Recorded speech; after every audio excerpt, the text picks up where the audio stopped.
the many friends who loved him. I share their grief. Ming's athletic achievement showed a man determined to work hard and make sacrifices to push himself to the limits. His international success has already been mentioned, but I also remember him in his mid-40s at that point, saying with some feeling that the annual school sports day had become a major focus, since he was the one the other dads wanted to beat in the father's race. Behind that gracious facade, there was a true competitor. Ming was one of that remarkable generation of Glasgow University debaters from all parties who strove for a better society.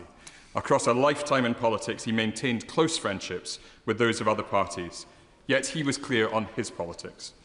Ming's tenacity was shown in his dedication to Scottish liberalism, working hard to win the North East Fife seat on his 5th general election. And Ming served our party for many years as Foreign Affairs spokesperson. With his distinctive, eloquent delivery and his disarming courtesy, Ming could easily be underestimated by some as an orator, not an actor. Yet his principled approach to the Iraq War demonstrated his courage and steel. He did not shirk from doing the right thing. For Ming, international liberalism was not an abstract ideal, but a set of practical moral obligations. As we say goodbye to a much-loved parliamentarian, we also remember a private man. Ming's marriage to Elspeth was the anchor of his life. The last time I saw Ming, he spoke with love and feeling about Elspeth. He was continuing his life's work in Parliament, but it was clear that he felt acutely that he was continuing it without his life partner. Theirs was a truly devoted partnership. Ming Campbell lived an incredible life as an athlete, advocate, political leader and loving husband. He was a lifelong Liberal whose principles drove his choices. He is rightly remembered with admiration and affection today across the House. He will be sorely missed. Yeah. That completes the tributes. We now come to the statement. Prime Minister. Thank you, Mr. Speaker. Before I update the House on the peace process in the Middle East and my trade visit to India, I want to put on record in this House my utter condemnation of the vile anti-Semitic terrorist attack at the Heaton Park Synagogue in Manchester, which killed 2 Jewish men, Adrian Dalby and Melvin Kravitz. Mr. Speaker, anti-Semitism is not a new hatred. Here in Britain, Jews have had to deal with the shameful reality that their buildings, their way of life, their children need extra protection. We must also be crystal clear that while this was an attack on Jews because they were Jews, the Islamist extremism that motivated this sick individual is a threat to every citizen of this country, an attack on British values, British security, and the British decency that holds our communities together. Moreover, Mr. Speaker, we can see clearly that anti-Semitism is on the rise in Britain once again. So we will scale up the protection we provide for Jewish people. We will set out new measures to prevent hatred abusing the democratic right to protest. We will stop at nothing to root out anti-Semitism. And Mr. Speaker, the same applies to the arson attack on the Peacehaven Mosque. An attack on British Muslims is also an attack on us all. So we condemn this despicable crime and the poison of anti-Muslim hatred. We will fight against hate in all its forms. Mr. Speaker, let me now turn to the Middle East, and words I have longed to say in this House for a very long time. The surviving hostages are free. Yeah. The bombardment of Gaza has stopped. Yeah. And desperately needed aid is starting to enter as a result of the peace plan led by President Trump. We have the chance, and it is a chance, to bring a terrible chapter in history finally to a close. Mr. Speaker, it's a moment of profound relief for this House, for this nation, indeed for the whole world. But it is tempered, of course, by the knowledge that for the hostages and their families, for the loved ones of those killed on October the 7th, and for the innocent civilians in Gaza, the dead, the bereaved, the starving. This has been 2 years of living hell. I think of Avinatan Orr, who has family ties to the United Kingdom, returned at last to his family and to his girlfriend, Noah. Avinatan and Noah were taken from that music festival 2 years ago. The footage of their abduction, filmed by Hamas, evil, committed to camera. I've met Avinatan's family and heard for myself the agony that they suffered for 2 long years, waiting for him to come home. His frail condition, shocking evidence of the appalling treatment he must have endured. Mr. Speaker, we await the release of the deceased hostages. Those families need the chance to grieve, and so we demand that they return to their families immediately.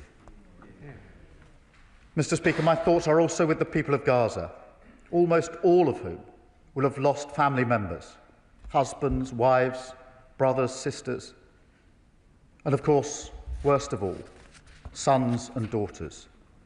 Over 20,000 children killed. I think of people like Yara Yagi, who I met a year ago, 17 years old. She was studying at college in Hertfordshire. She had lost 44 members of her family. 44. A pain that cannot be erased, even as we welcome the peace today. But, Mr. Speaker, mercifully, the killing and destruction has now stopped, and aid is beginning to enter Gaza. But, to be clear, we urgently need to see more aid and faster. All restrictions must now be lifted. The need for food, sanitation, healthcare and shelter are still acute. While the signing yesterday was historic, what matters now is implementation and getting help in as quickly as possible. The UK is providing £20 million in additional humanitarian support to get water, sanitation and hygiene products to tens of thousands of civilians across Gaza. That is in addition to the support that we're already providing. Our 2 field hospitals in Gaza have already seen 600,000 patients. And earlier this month, Mr. Speaker, we evacuated the 3rd group of sick and injured Palestinian children to the United Kingdom, and they are now being treated by the NHS. And we will work with the UN and our partners to go further and faster to provide the aid that is so desperately needed. And, Mr. Speaker, let no one be any doubt that none of this would have been possible without President Trump. This is his peace deal, delivered, of course, with President Sisi of Egypt, the Emir of Qatar, and President Erdogan of Turkey. Alongside our partners, we have also offered the UK's full support to these efforts. Mr. Speaker, we've worked behind the scenes for months with the US, Arab and European nations to help deliver a ceasefire, get the hostages out, get aid in and secure a better future for Israel, Gaza and the West Bank. I am proud of our contribution. And, Mr. Speaker, we are in a position to play this role precisely because of the approach this government takes. And, Mr. Speaker, that does include our decision to recognise the state of Palestine, because this move, taken alongside our allies, France, Canada, Australia and others, helped lead to the historic New York Declaration, where for the first time the entire Arab League condemned the atrocities of October the 7th, urged Hamas to disarm and, crucially, demanded that they end their rule in Gaza. But, Mr. Speaker, let me be very clear. While we celebrate the relief of peace today, making that peace last will be no less difficult a task. Along with our allies, our absolute focus in the days and weeks ahead is the relentless implementation of this peace plan. That is no small challenge. And so we stand ready to deploy our diplomacy and expertise in 3 key areas. First, to support the reconstruction of Gaza. It is an immense task. The devastation defies description, and it will require a truly international effort. But we are ready to play our part, starting with a conference here in the United Kingdom this week, hosted by my honourable friend, the Minister for the Middle East. Second, to support transitional governance arrangements in Gaza. We will continue to work closely with the Palestinian Authority on the vital reforms that they need to make. And third, to help ensure security in Gaza through a ceasefire monitoring process, planning for the International Stabilisation Force. And, Mr. Speaker, drawing on our experience in Northern Ireland, we stand ready to play a full role in the decommissioning of Hamas weapons and capability. Because, as this House knows, there can be no viable future for Gaza, no security for Israel, if Hamas can still threaten bloodshed and terror. So we will work to put that threat out of action for good.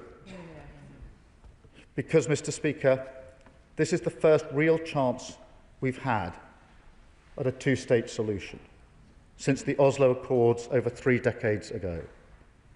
So we are fully committed to this, because a safe and secure Israel, alongside a viable Palestinian state, is the only way to secure lasting peace for the Middle East.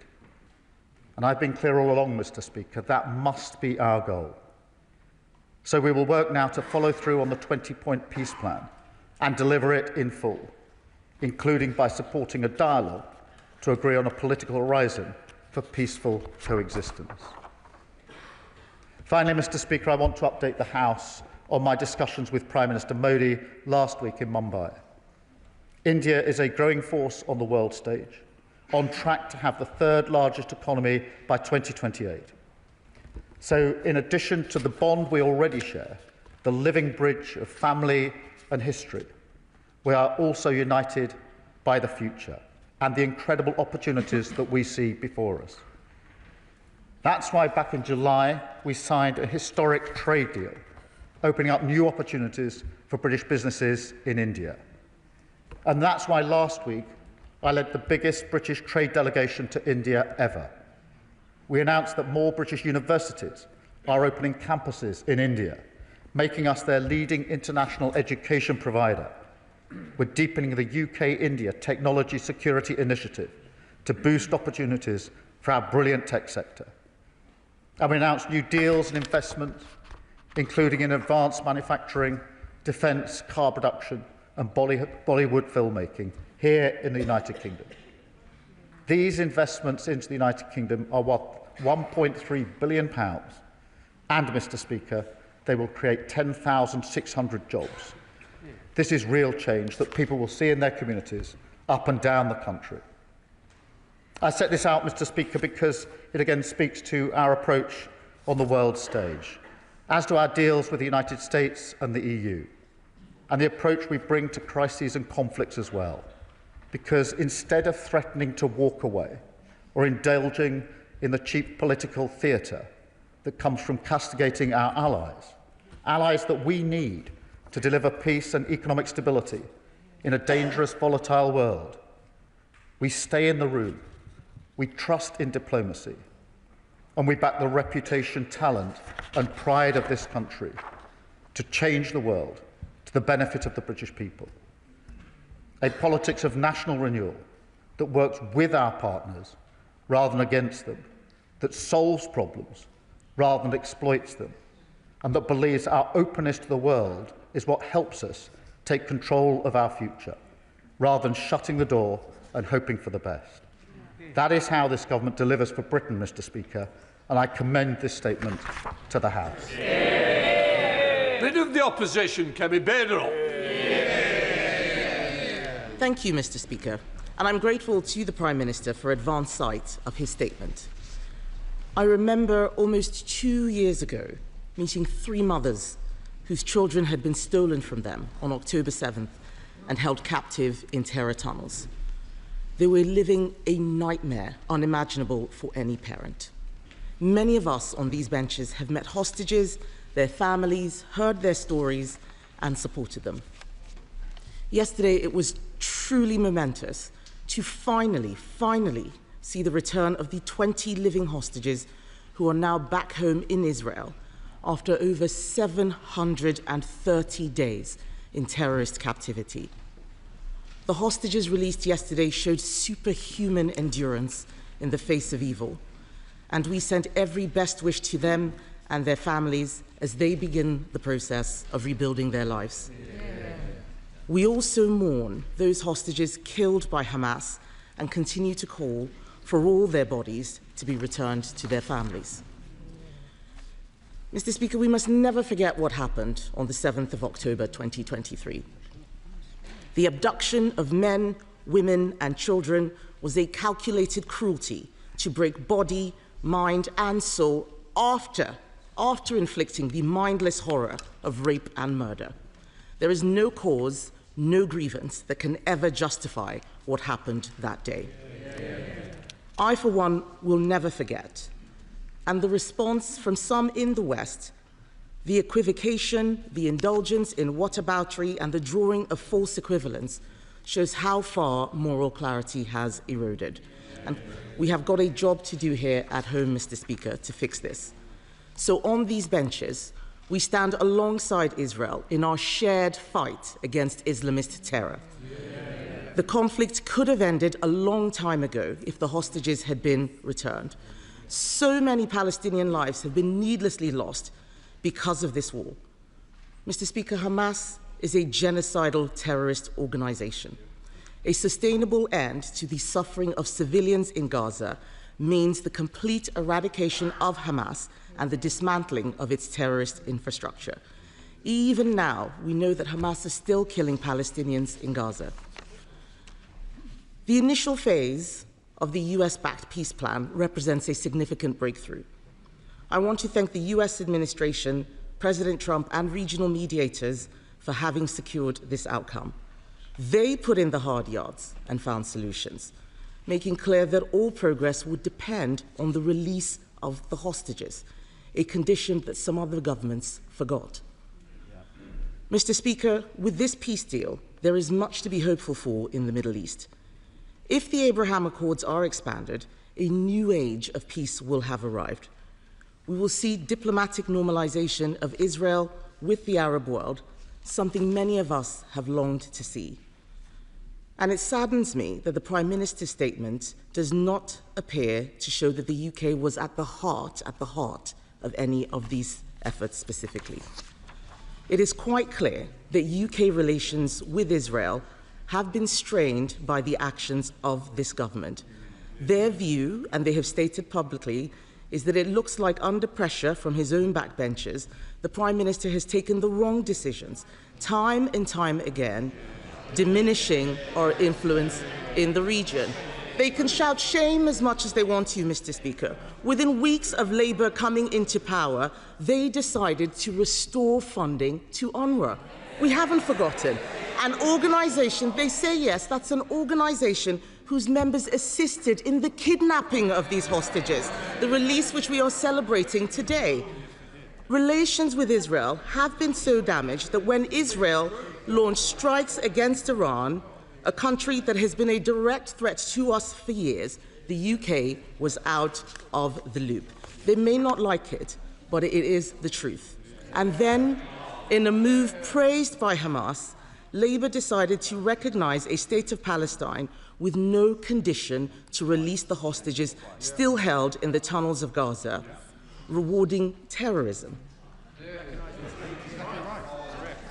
They may chant it from a sedentary position. I will remind them of what the former British-Israeli hostage, Emily Damari, said. She called it a moral failure. I'm surprised to hear the Prime Minister say in his statement that it was a contribution to this peace deal. We all know that the US Secretary of State Marco Rubio condemned this recognition, saying it had made ceasefire negotiations harder. That is what the US said. The truth is, as historic events have unfolded in the Middle East, Britain has been out of step with the US. The US ambassador to Israel even called the government's claim that it played a key role in the ceasefire delusional, something Israeli foreign ministers agreed with. Mr. Speaker, I welcome the Prime Minister's promise to scale up protection for Jewish people in our country. Britain has always been a sanctuary for British Jews. But after the tragic murder of 2 British Jews outside a synagogue in Manchester, the government must now do everything it can to eradicate anti-Semitism. The anti-Israel protesters who have turned our streets into theatres of hate have been relatively silent about the good news of a ceasefire and hostage return, showing us their real motivation. The Prime Minister mentioned in his statement the Palestinian Authority. Can he tell us whether the government's preference for the Palestinian Authority to take the reins in Gaza, if they have committed to end the pay-for-slay policies that reward families of terrorists for killing Israelis? Will it deal with anti-Semitism in education, and are they demonstrating any democratic progress? Mr. Speaker, there are also domestic implications. We need to strengthen our borders. Hamas is still running Gaza. Those who would be allowed to leave can only do so with Hamas's approval. We should not be bringing anyone to Britain with links to extremism, anti-Semitism, or to Hamas and other terrorists. So can the Prime Minister confirm whether he intends to bring people from Gaza to study, for healthcare, or for other purposes? And what measures are in place to ensure we are not importing extremism, anti-Semitism, or anyone linked to Hamas and other terrorists? Mr. Speaker, Britain is a great country and still a powerful one. We still have agency to shape the world around us. The government must do better and show it has the backbone to use Britain's power to make a better world.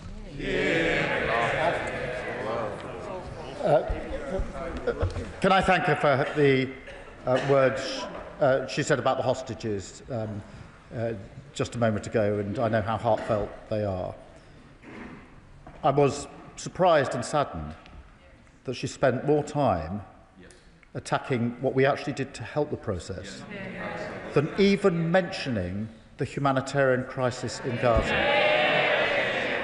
without setting out in terms the number of people that have been killed, that are starving, been subjected to denial of aid, when the immediate task for any serious government is to work with allies to get that aid in at speed. I would have expected at least an acknowledgement of that terrible situation. It shows yet again just how far her party has slid from serious statesperson approach to diplomacy. This is not the time for a fight about what role any individual played. I am proud of what Steve Witkoff said about our National Security Advisor. He was negotiating this. He knows absolutely the role we played, and this House should be proud that we played that role. We played that role only because of the relationship that this government has with the Trump administration. We are a trusted partner working both before this peace deal and afterwards. And yes, I did discuss recognition of Palestine with President Trump when he was over here. That's what grown-up, responsible partners do, unlike the discussion here. And I'd stand by my words that the first time in New York was the first time that other countries in the region were clear in their condemnation of Hamas. That was a key and important aspect of what has now happened. In relation to her questions, she will know from the reforms that have already been committed to, that the Palestinian Authority and any elections will not tolerate any election of individuals or parties that are not committed to a peaceful process. That is an absolute red line. It is part of the agreement. It's what we've been talking to other allies about for a very, very long time. On healthcare cases, yes, as I reported, we have had healthcare cases coming to the United Kingdom and students, and of course we're extremely careful in the checks that we carry out on everybody that comes to this country. But I return, Mr. Speaker, to the fact that this is a historic deal. It is important for the region, it is important for the world, it is to be celebrated across this House because of the relief it brings to the hostages and their families in particular, and to the many thousands of people in Gaza. And I was, as I say, surprised and saddened that she overlooked what to me is a really important part of the resolution of this conflict. Chair of the International Development Committee, Sarah Chen. Thank you, Mr. Speaker. And can I thank the Prime Minister, his ministers and all the officials that I know have been working behind the scenes incredibly hard for the last 2 years to get to this historic point. He is right, it is a chance of peace, and I am nervous for the next stages, but it is definitely a chance to get aid flooding into Gaza. I wonder if he could give us some more details about how in practice that will happen, with Israel controlling all of the borders. I also wonder if he could speak about the role of UNRWA. And can I say to the Leader of the Opposition, UNRWA is a UN organisation that acts as the local authority, providing education, providing medical, providing sewage, doing the desalination. And it is an organisation central to supporting the Palestinians facing starvation and dealing with the consequences of genocide. Can I urge the Prime Minister to continue to rally the international community to put pressure on Israel to let that aid flood in, and also to make sure the Palestinians are central in the future of their communities? Well, can I thank her for her hard work over many years on this issue, and thank her for raising the question of aid. Madam Deputy Speaker, the critical test of the next few days and weeks will be whether that aid gets in. Of course, there is the goal of a two-state outcome, but the immediate task over the next days and weeks is to get that aid in. It is beginning to go in, but not in sufficient quantity and not at sufficient speed. I spent a lot of yesterday, and our teams are working together with others, particularly with the King of Jordan, in terms of what practical assistance we, the United Kingdom, can give to ensure that aid gets in as quickly as is needed. It is probably one of the most central issues in the coming days and weeks, and I thank her for raising it. Sir Ed Davey. Madam Deputy Speaker, can I first of all thank the Prime Minister for advance sight of his statement, and I start by joining him in condemning the evil anti-Semitic terrorist attack that killed Adrian Dolby and Melvin Kravitz at their synagogue in Manchester. Anti-Semitism must be stamped out, and British Jews must be able to feel safe in our country. Mr. Speaker, after the horrific Hamas terror attacks of October the 7th and 2 years of appalling death and destruction since, the ceasefire in Gaza comes as an enormous relief to us all. It finally offers a moment of hope, but it is only the beginning, and there is a lot of work to do.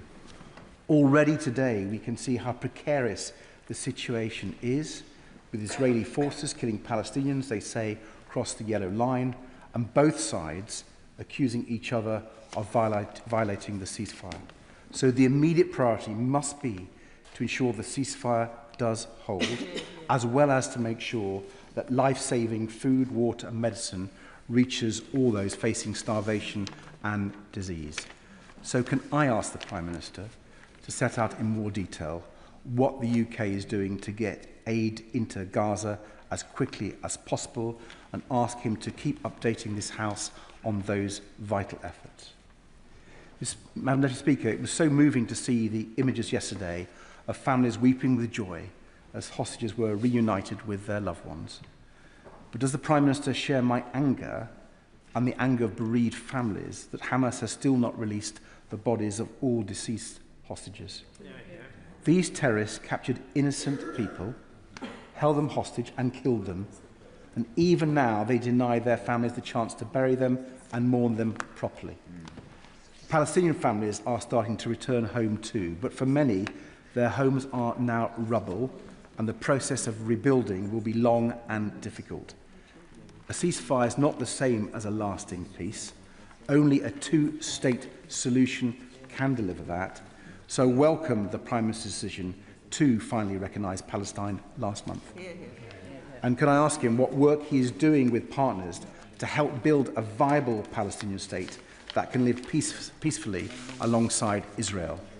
And has he spoken to President Trump and Prime Minister Netanyahu to make clear that the expansion of illegal Israeli settlements in the West Bank must stop? Israelis and Palestinians have suffered unimaginable trauma. Much of it will never be healed. But today they can at least begin to hope that their children will go free of this appalling cycle of violence. Well, can I thank him for the content and tone of his response.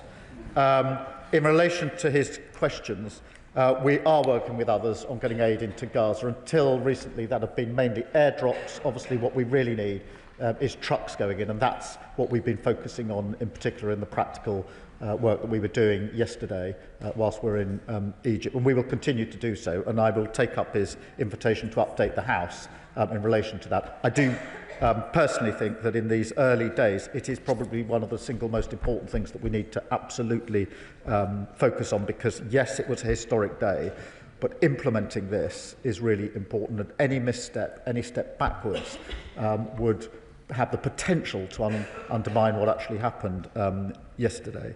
In relation to the bodies, I absolutely agree. They must be released. Those poor families need to be able to grieve properly, and they cannot do so. And it is cruel that they've been held so long, and they must be immediately released. In relation to the two-state solution, look, this is necessarily and rightly the long-term objective, because I do not believe there will be lasting peace without a two-state solution, a safe and secure Israel, which we do not have, or a viable Palestinian state, which we do not have. And so that must be the end goal, and we're working with others to ensure that that remains the goal. Along the way, there has to be the work on the governance, the security and the reconstruction in Gaza. And I have to say, once the media are fully into Gaza, I think we will be having quite some debate in this House when the full horror of what has happened there and devastation is finally seen.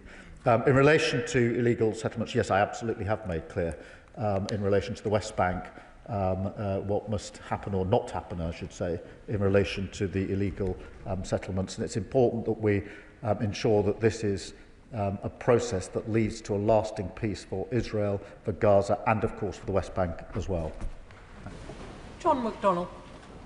The Prime Minister mentioned his conversations with President Sisi.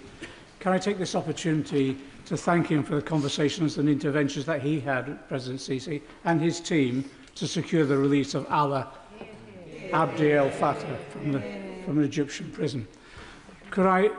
We're all elated at the release of the hostages and the detainees and prisoners, but there's some confusion about whether or not two prominent Gazan Palestinian doctors have been released. Dr. Hussam Abu Safia and Dr. Marwan Al-Hams. Both of them were detained and, unfortunately, ill-treated within the Israeli prisons. It would be really helpful if the Prime Minister could now confirm whether they've been released or not, and if they haven't, to make further representations to Israeli authorities. Can I thank him for his words in relation to Al-Fattah and his long campaign and raising of this important issue. In relation to the two doctors, what I can say to him is the cases have been raised. I don't yet know what the status is, but I will do my best to find out and get a better answer to him as quickly as we can. Part of the House, Sir Edward Lee. Beneath all the peace rhetoric, the brutal Hamas regime was openly executing people yesterday and refused to give up their weapons. Prime Minister Netanyahu has said he's going to remove them by force if necessary. He refuses to accept a state in the West Bank. I mean, it may be naive, but cannot both sides of the House unite in saying that we are absolutely, completely committed to creating a Palestinian state in the West Bank. This is their God-given right, and it's the only way we're going to end this cycle of despair and violence. That sounds like the old Tory party I used to know, and I'm really pleased to hear it, because it is only, in a sense, by uniting across this House in the face of a conflict that's gone on for far too long and being clear-eyed about the only way there can be peace that is lasting, that we will be able to play a full part as our country in bringing that about. And I welcome the old tone and the old content that I just heard. Melanie Ward.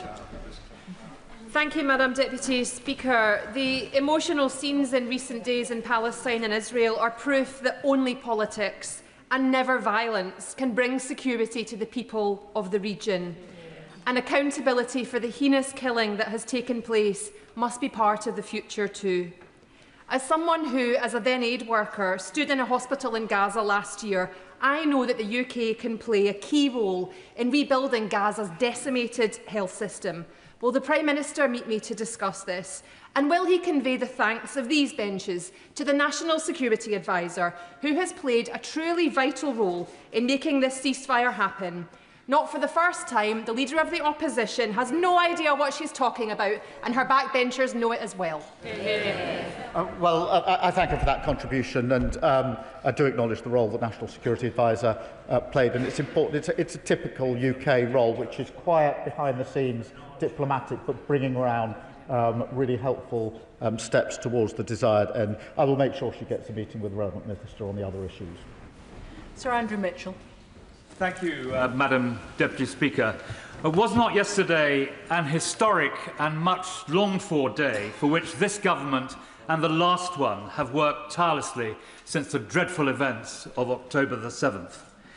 Does the Prime Minister agree that just as real progress at Oslo was made on the back of the Intifada, so now we must use the exceptional connections and deep historical knowledge that Britain has throughout the region to help secure a definitive resolution for the Middle East to problems that have disfigured the world and poisoned the well of international progress and opinion for so many generations?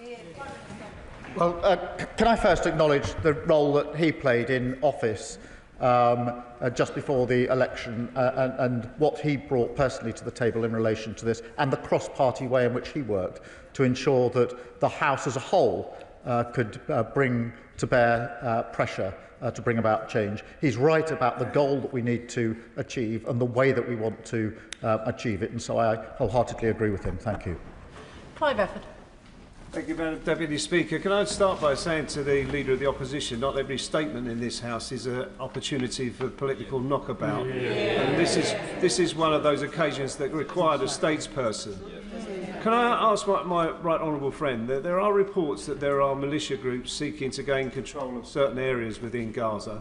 What can be done to make sure that it's the people of Palestine that determine their future and not the biggest gangs? And what can we do about this situation? I thank him for raising this issue, and there are concerning reports of what gangs are getting up to, and the immediate next steps need to be, on the one hand, aid into Gaza, but also the question of better security arrangements into Gaza. I think that has to come in two stages. The stabilisation force will take some time, but it needs immediate steps to stabilise the situation now. Stephen Flynn. Mr. Speaker, may I begin by expressing relief at the release of the hostages, but anger that so many have not lived to see this day. Relief that Palestinians are not sheltering from the skies today, but anger that so many have not doing so without friends and family by their sides and with homes to return to. So as we all embrace that collective relief, let us not forget that access to aid is essential. Access by the world's media and investigators to document crimes against humanity is essential. A two-state solution is essential. Accountability is essential. And it is with those words in mind that I say to the Prime Minister what I said to his predecessor 2 years ago. History will judge us by our response and by our actions. Up till now, on too many occasions, we have failed. Let us not do so anymore. Well, can I agree with him that aid is the immediate issue? I agree the media absolutely needs to be allowed in to document what has to be seen, and on a two-state solution, of course, there has to be accountability. Paul Moore. Thank you, Madam Deputy Speaker. Can I thank the Prime Minister for his statement, and can I warmly welcome the ceasefire, both for the beginning of the end of the suffering of the children of Gaza and also for the release of the hostages, one of whom is Nimrod Cohen, whose brother I met in Jerusalem early this year and whose family are eternally grateful for everything that this country and the United States have done to secure their release. But can I also thank the Prime Minister for his emphasis today on the need to flood Gaza with aid, something we've not seen at all adequately until now? And does he agree with the UN's Tom Fletcher that more governments need to urgently fund the UN's flash appeal for the occupied Palestinian territories? Well, I thank him for his question, and I agree that flooding aid is the essential next step, and I took the opportunity to have a discussion with Tom Fletcher yesterday about what more we could do in that regard. Kit Malthouse. Madam Deputy Speaker, setting aside the fact that we find ourselves in a situation where conditions have been placed upon the cessation of the annihilation of an entire people, or the strange delineation between hostages on one side and prisoners held in administrative detention on the other, we should, of course, all, as the Prime Minister said, express profound relief at the end of the killing, not least of one child every 45 minutes for 2 years. Isn't the lesson, though, of the last 2 years that when the UK finally moves on from empty rhetoric to take concrete action, that there is movement in the parties to a conflict like this, and that therefore we should be thinking about what more concrete action we can take, and in particular in 3 areas. First of all, can we please have concrete steps to deter Israeli territorial ambition in the West Bank, including a ban on settlement goods now that we've officially recognised that territory? Secondly, could we have a reassertion of UK support for international law and the institutions which support it? And in particular, if he could use his relationship with President Trump to have the sanctions on individuals at the UN and the International Criminal Court lifted. And finally, if we are to support or participate in an international stabilisation force, could we please insist that it also covers areas B and C of the occupied Palestinian territories, where the IDF, I'm afraid, too often acts as cover for incidents of Israeli terrorism? Well, I thank him for his question and taking each of the 3 parts. Certainly, on the West Bank, we have taken action, as he knows, and will continue to look what further action we can take where we can with other countries. But it's important, as we focus on Gaza, that we do not forget the situation in the West Bank, as he rightly knows. On international law, yes, of course, we're committed to international law and proud to uphold it, and I'm pleased to hear him do so. It was once the proud position of his party as well, sadly no longer the case. On the stabilisation force, the terms of reference are still being drawn up. There is a United Nations Security Council resolution in terms of the establishment of the force, or I hope that there will be, but the wider terms of reference not yet agreed, but I'll bear in mind what he has to say.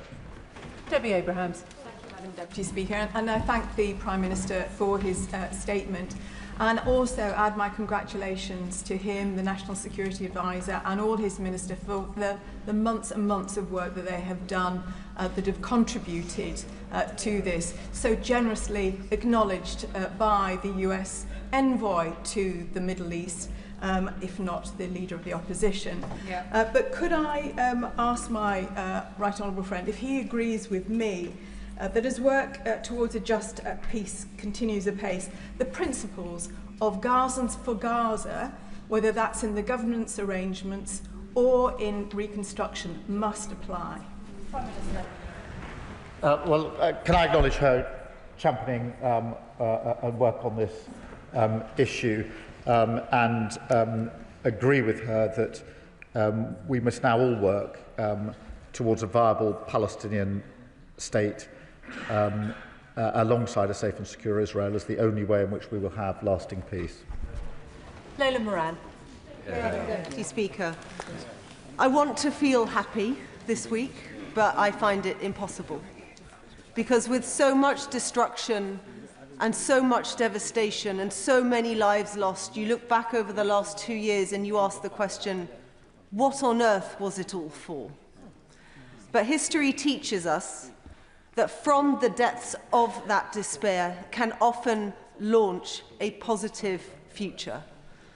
And there is only one way to achieve the everlasting peace that President Trump so rightly talks about, and that is that two-state solution. Israelis and Palestinians living side by side in dignity and security.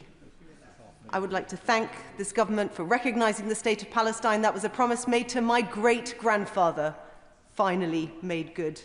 But that is an empty promise unless it is followed by statehood. So my question is simply to the Prime Minister, will he make the Palestinian state a reality, and will he give it his personal attention over the course of his premiership so that this is the last time we see this devastation, not the repeat of that ever cycle of violence that we have always seen from the past? Can I firstly acknowledge the impact that this has had on the honourable member and her family, an extended family, that is evidence of the despair that she rightly describes, and we must, from the depths of that despair, build a better future. I do believe that is only going to be lasting if we have a two-state outcome, and we've seen too often in the past what appears to be a step forward and is rightly seen as a point of relief only for things to fall back. And I give my personal commitment that we will work tirelessly to ensure that this time we build on the signing of the agreement yesterday through all the work that's going to have to be done along the way until we get to that final lasting solution, which will have to be a two-state solution. Gurinder Singh Josan. Madam Deputy Speaker, thank you to the Prime Minister for his update in the House on the 3 points. And I join the Prime Minister in his condemnation of the anti-Semitic terrorist attack in Manchester and also the arson attack on the Peacehaven Mosque. And I welcome the Prime Minister's commitment to fight hatred in all its forms and the support provided for security at synagogues and mosques. And I do ask the Prime Minister to ensure that security at all our places of worship remains a priority. The approach taken by the Prime Minister on the Middle East and the ongoing engagement with India of pragmatic engagement has been shown to be the correct approach. So does the Prime Minister agree that British values of democracy, respect, internationalism and perseverance are going to be key to the ongoing work required to deliver a two-state solution, but also further economic progress and trade deals that will benefit the people of the UK? I thank him for his question, and can I just agree with him? We must provide the security needed at all of our places of worship, and I know across the House people will be saddened and concerned to know that some of our places of worship require the sort of security that we are seeing today. That is something we must all work to alleviate. That is partly a question of putting in more resource, but it's much bigger than that in terms of the change that we need to bring about. I do believe that the approach that we're taking of diplomacy, sticking to our values and being in the room to argue is of benefit to this country in relation to not only the Middle East, also India and the wider world. Sir Oliver Dowden. Speaker, after the horrors of Manchester, there is a sense of joy and relief in synagogues in my constituency at the final release of the hostages, many of whom were sponsored by synagogues. But there's also a sense of trepidation when they see Hamas terrorists patrolling the streets of Gaza, carrying out summary executions. So I welcome the Prime Minister's commitment that Hamas can have no role in Gaza.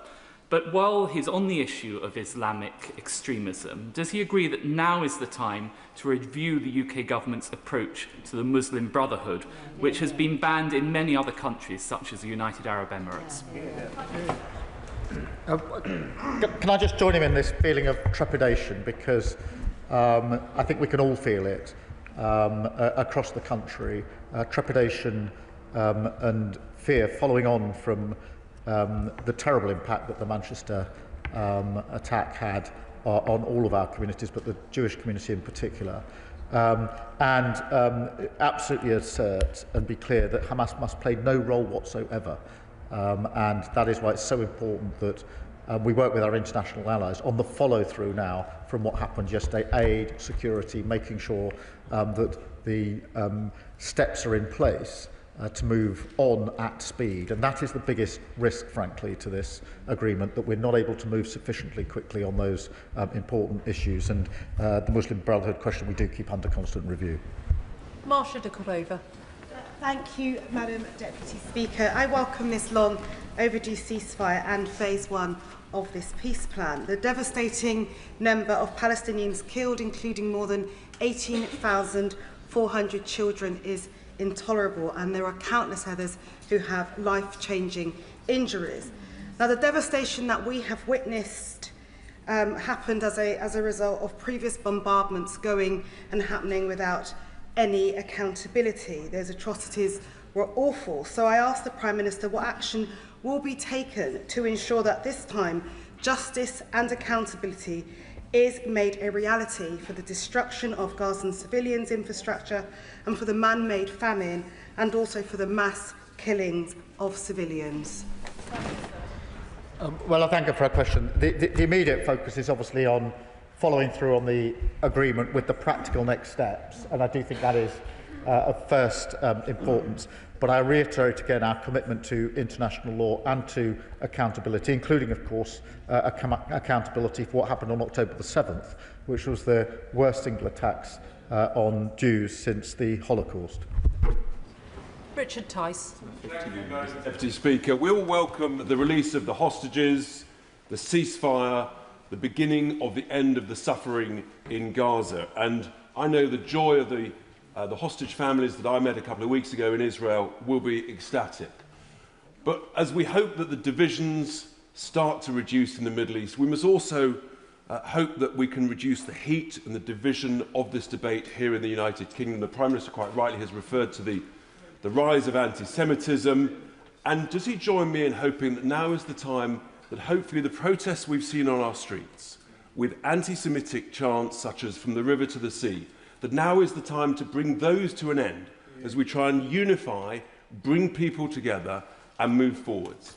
Can I thank him for his question and agree that we do need to take this moment to work to bring all of our communities together. I was genuinely saddened to see some of the protests that were taking place on the very day of the Manchester attack in Whitehall, and then again at the weekend, notwithstanding the quite reasonable request to say, please exercise your right of freedom of expression on a different day in a different way. I genuinely thought that human decency would prevail there, but I agree with him that now is the time internationally to work on the agreement, and in the United Kingdom to do everything we can across this House to bring our communities together. Danny Beales. Thank you, Madam Deputy Speaker, and I'd like to welcome the Prime Minister's statement today, which we all hope will bring an end to 2 years of awful bloodshed. I visited Israel and Palestine 1 month before October 7th and met civil society organisations working cross-community, and it struck me how vital they'll be in building a potential future long-term peace. But they lack funding, they lack legitimacy and support in Israel and in Palestine. I'd like to ask the Prime Minister what thought and consideration he has given, what consideration he can give in future to the UK's role in an international peace fund in a similar model to the Northern Ireland Peace Fund that may fund civil society organisations working cross-community to support leaders of the future, to build peacemakers and to start to heal the rifts that we have seen.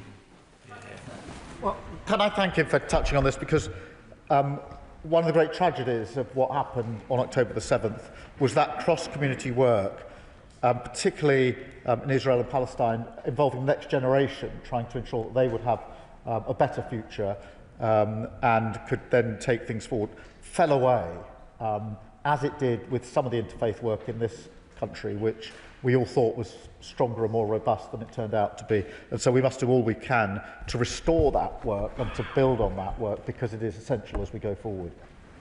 Joy Morrissey.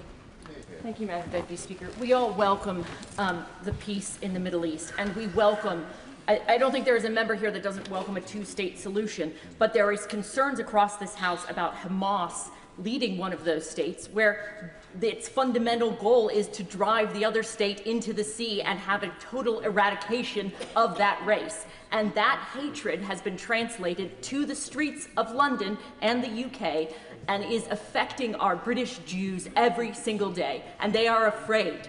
And Prime Minister, I'm asking the Prime Minister, what will the Prime Minister do to actually alleviate the level of anti-Semitism that is transferring to the streets of London and Manchester and across the UK because of a war that has happened in the Middle East?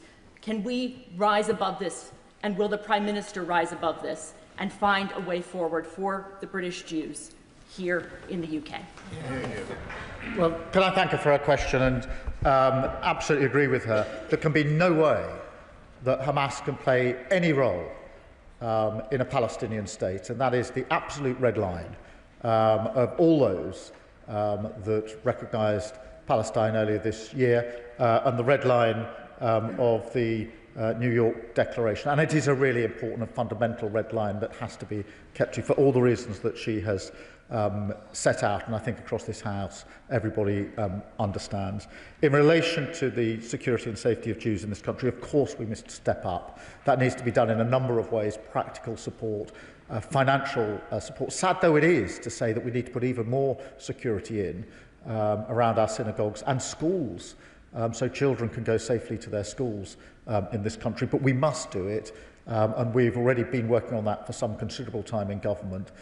I took the time the day after the Manchester attack to talk to the CST and other leaders about what more we can do in that regard. And I'm more than happy to work across the House on this. I think we owe it to our Jewish community here that we're seen to be working together on these important measures. And I thank her for her support. Naz Shah. I first of all associate myself with a comment from the Prime Minister regarding the attack, Bahini's attack in Manchester and on Peacehaven Mosque. An attack on any place of worship is an attack on our democracy and our way of life. I also like to thank the Prime Minister and his team and his ministers in particular, and our Director for National Security for all their efforts and for the recognition of Palestine. This is something that has been, as the member stated earlier, long overdue and historically put in a right that we should have done a long time ago. And that has no doubt contributed to where we are today. So once again, a huge thank you. But can I ask the question, whilst we have, I recognise we have over 92% of the homes in Gaza have been erased, more than 730,000 displaced, of them 520,000 children in particular. Could the Prime Minister outline in detail what more is being done to rebuild Gaza in addition to aid, in addition to our conversations? Thank you. Can I thank her for her question? And reconstruction is a really important task. It will be extremely difficult given the levels of devastation.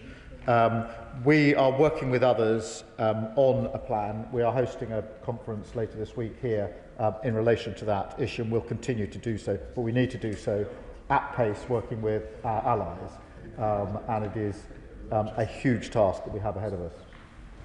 Callum Miller. Thank you, Madam Deputy Speaker. The ceasefire, the release of the living hostages and the flooding of aid into Gaza is a moment of hope for us all. The Prime Minister has responded to a number of questions on accountability, and he will know the importance of this moment for starting to gather evidence about what's taking place in Gaza, both the atrocities committed by Hamas and the actions of the IDF and the mercenaries working for the Gaza Humanitarian Foundation under direction of the Israeli cabinet. So can the Prime Minister spell out in a little bit more detail what support the UK government is giving to those agencies that will gather the evidence that will allow for full accountability in future? Well, I thank him for his question and his championing of these and raising of these important issues. It is important that as we move on from the agreement and rebuild, that there is accountability.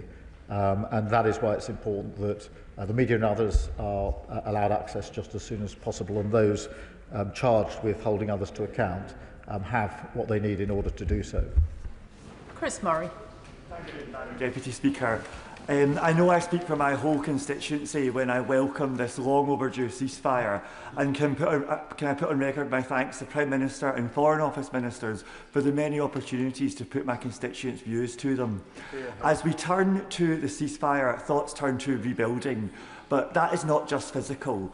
The children make up 50% of the population of Gaza. They are traumatised and their educations and futures have been profoundly disrupted. Giving them a future is the best guarantor of future peace. So what can the British government do to ensure the children of Gaza have a real future?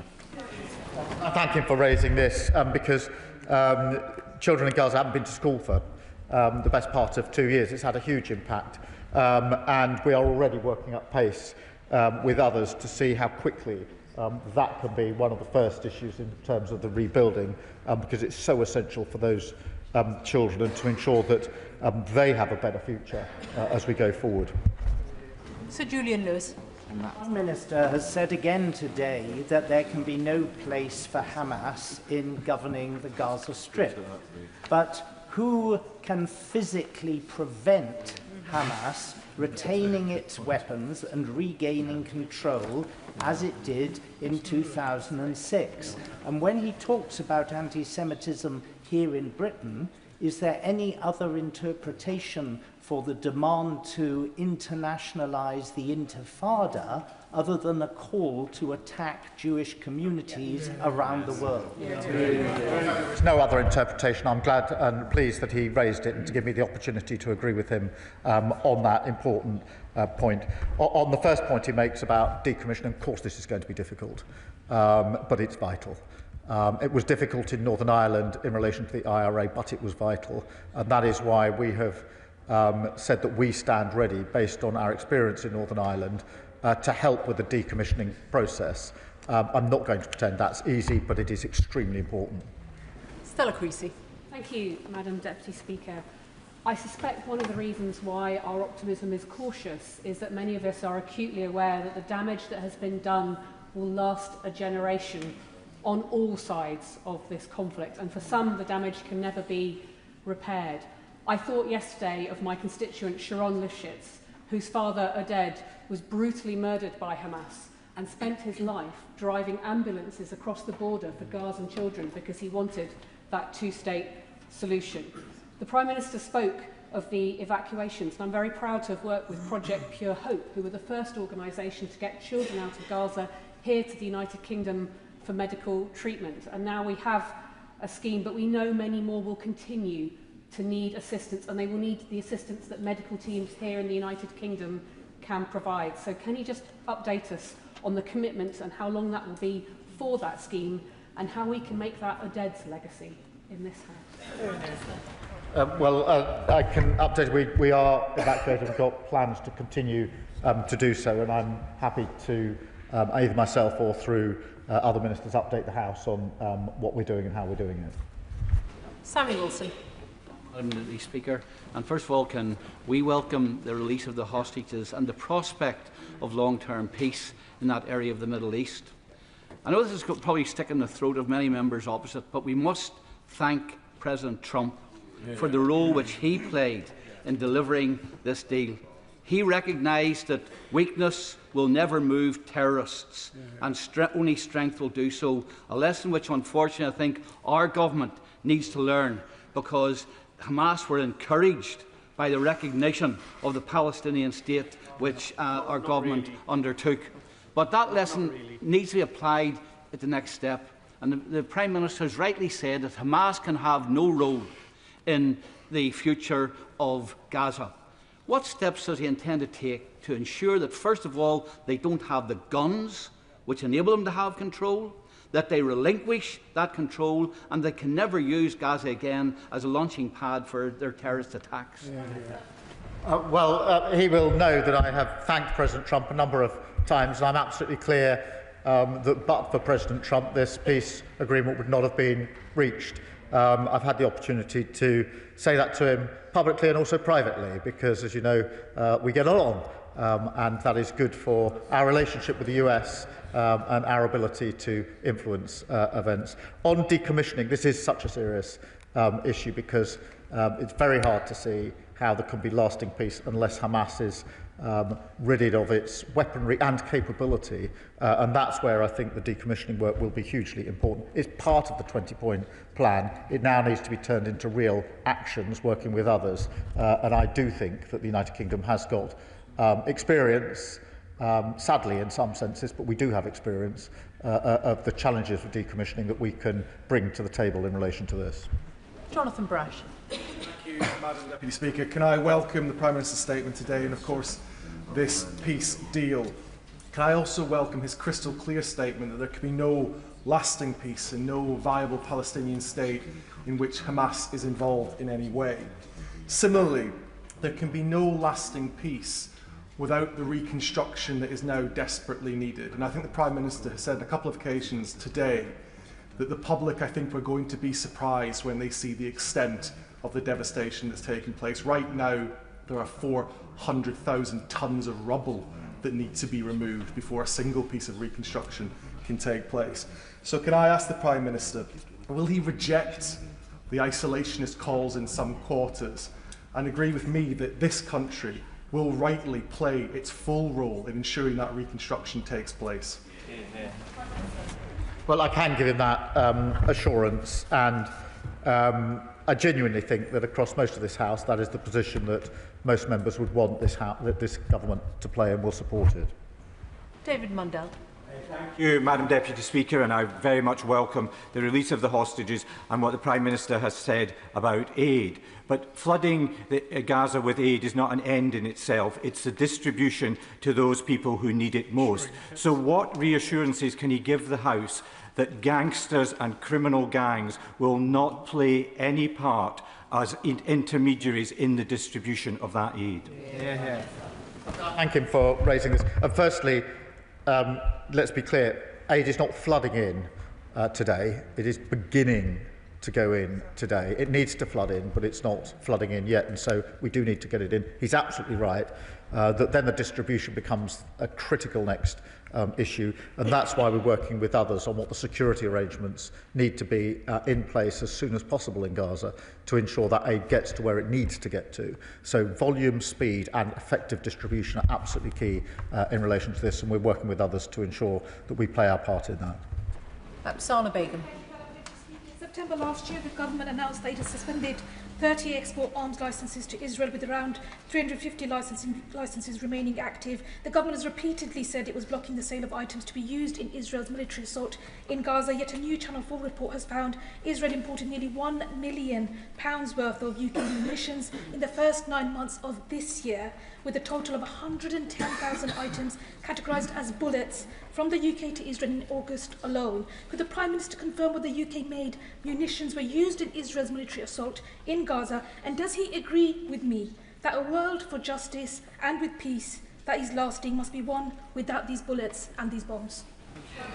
The government's position in relation to banning arms has been set out on many occasions, and it's not been altered. Hilly Chance. Thank you, Madam Deputy Speaker. I warmly welcome the ceasefire and was deeply moved, as I'm sure we all were, by the scenes of Israeli and Palestinian families being reunited yesterday. One of the Palestinian prisoners who has not been released is Mr. Marwan Barghouti, a member of the Palestinian Legislative Council who's been in prison since 2002 without a fair trial and subjected to human rights abuses.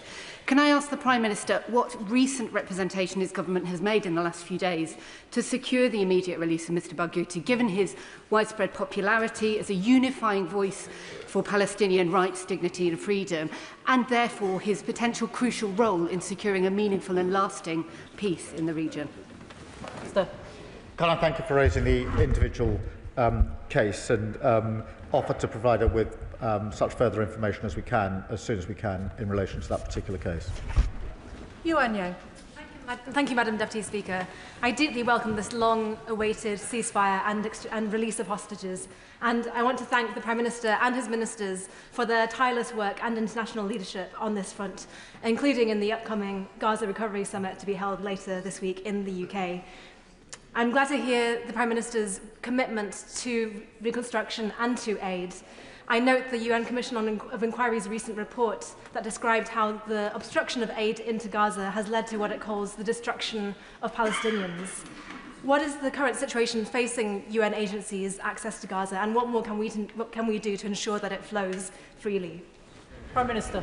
Tom Fletcher is leading our work in relation to this, and we've been clear throughout that aid cannot get in on the scale and volume that's needed without the UN, and that's why we've always championed and said the UN should be part of that distribution. Sir Julian Smith.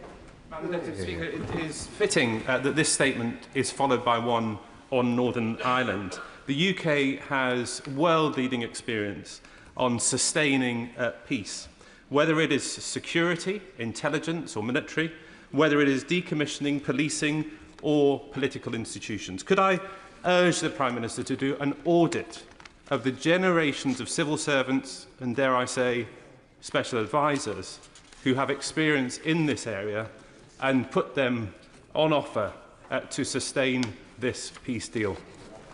Minister. Can I thank him for that suggestion? Can I also acknowledge his role in Northern Ireland, where he was rightly held in high respect in Northern Ireland and across this House, and continues to be held in respect because of what he did and the way in which he went about it. And that should be a model for so many more of us in this House. And the idea of reaching into the expertise we have in government across different parties, across different governments, is one that I'll take up. So I thank you for that suggestion. Andy MacDonald. Thank you, Madam Deputy Speaker. I very much welcome the Prime Minister's statement, and we all achingly welcome the long-force ceasefire in Gaza and the safe return of prisoners and hostages. But does the Prime Minister share my concern that the 20-point plan is without Palestinian input? Will he acknowledge the need for Palestinian self-determination, their consent for any governance or stabilisation arrangements? Will he ensure the continued pursuit of war criminals? And will he work to achieve an end to Israel's illegal occupation of all Palestinian territories and the full engagement of a sovereign Palestinian state? Prime Minister. Can I just be clear on the 20-point plan? This was widely and warmly received by so many countries yesterday. He will have seen the representation at Egypt for the summit yesterday, including the Palestinian Authority, and therefore it is really important that when we get an achievement like this, that we now focus on implementing it rather than trying to unpick it. In relation to the two-state solution, I think across this House, by and large, there is agreement that there won't be lasting peace without a two-state solution, and therefore we must act to implement the 20-point plan, but we must also, as the plan itself envisages, work towards a two-state solution and not lose sight of that goal. Anne Davis. Diolch yn fawr, Madam Dirprwy Llafarydd. The images of ceasefire and families united are deeply heartening and a moment of relief and celebration amidst such immense suffering. Yet this fragile peace remains vulnerable, particularly to the corrosive effects of misinformation. And true and lasting peace must be built on openness, transparency and the free flow of information. What steps is the Prime Minister taking to press Israel to grant journalists access to Gaza as part of a broader commitment to truth, accountability and a just peace? Minister. Well, can I agree with her that the situation is vulnerable, and that's why we mustn't lose sight of what has to happen next. And we are pressing for media access, which is hugely important and needs to happen, in my view, as soon as possible, so that the extent of the devastation can be properly assessed and help with the necessary next steps. Cat Smith.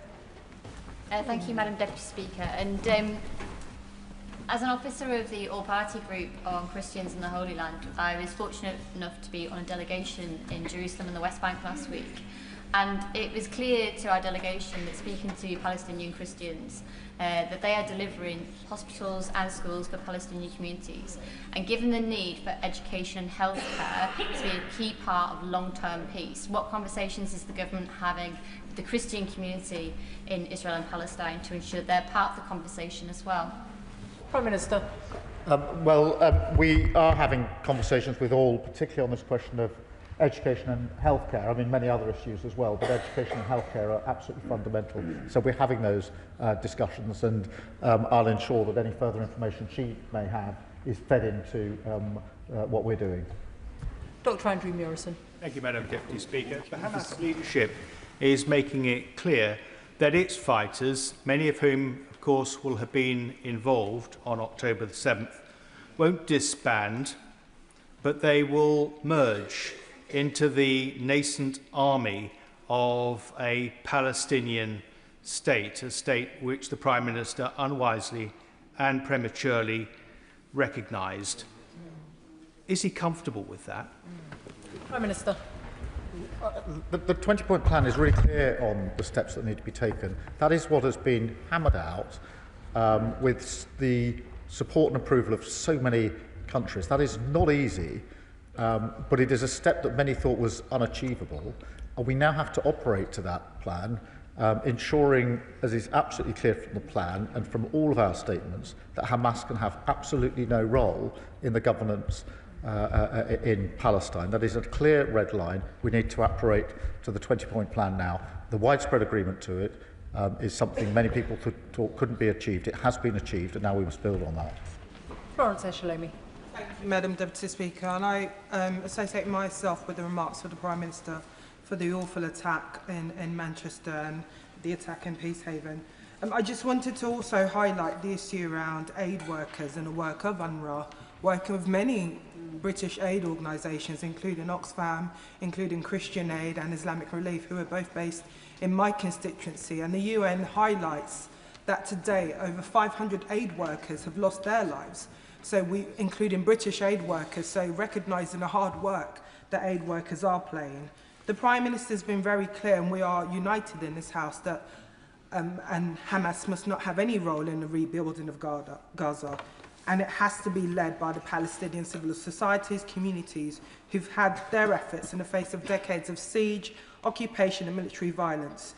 Does the Prime Minister agree with me that any initiative which bypasses the Palestinians in favour of externally imposed initiatives will fail?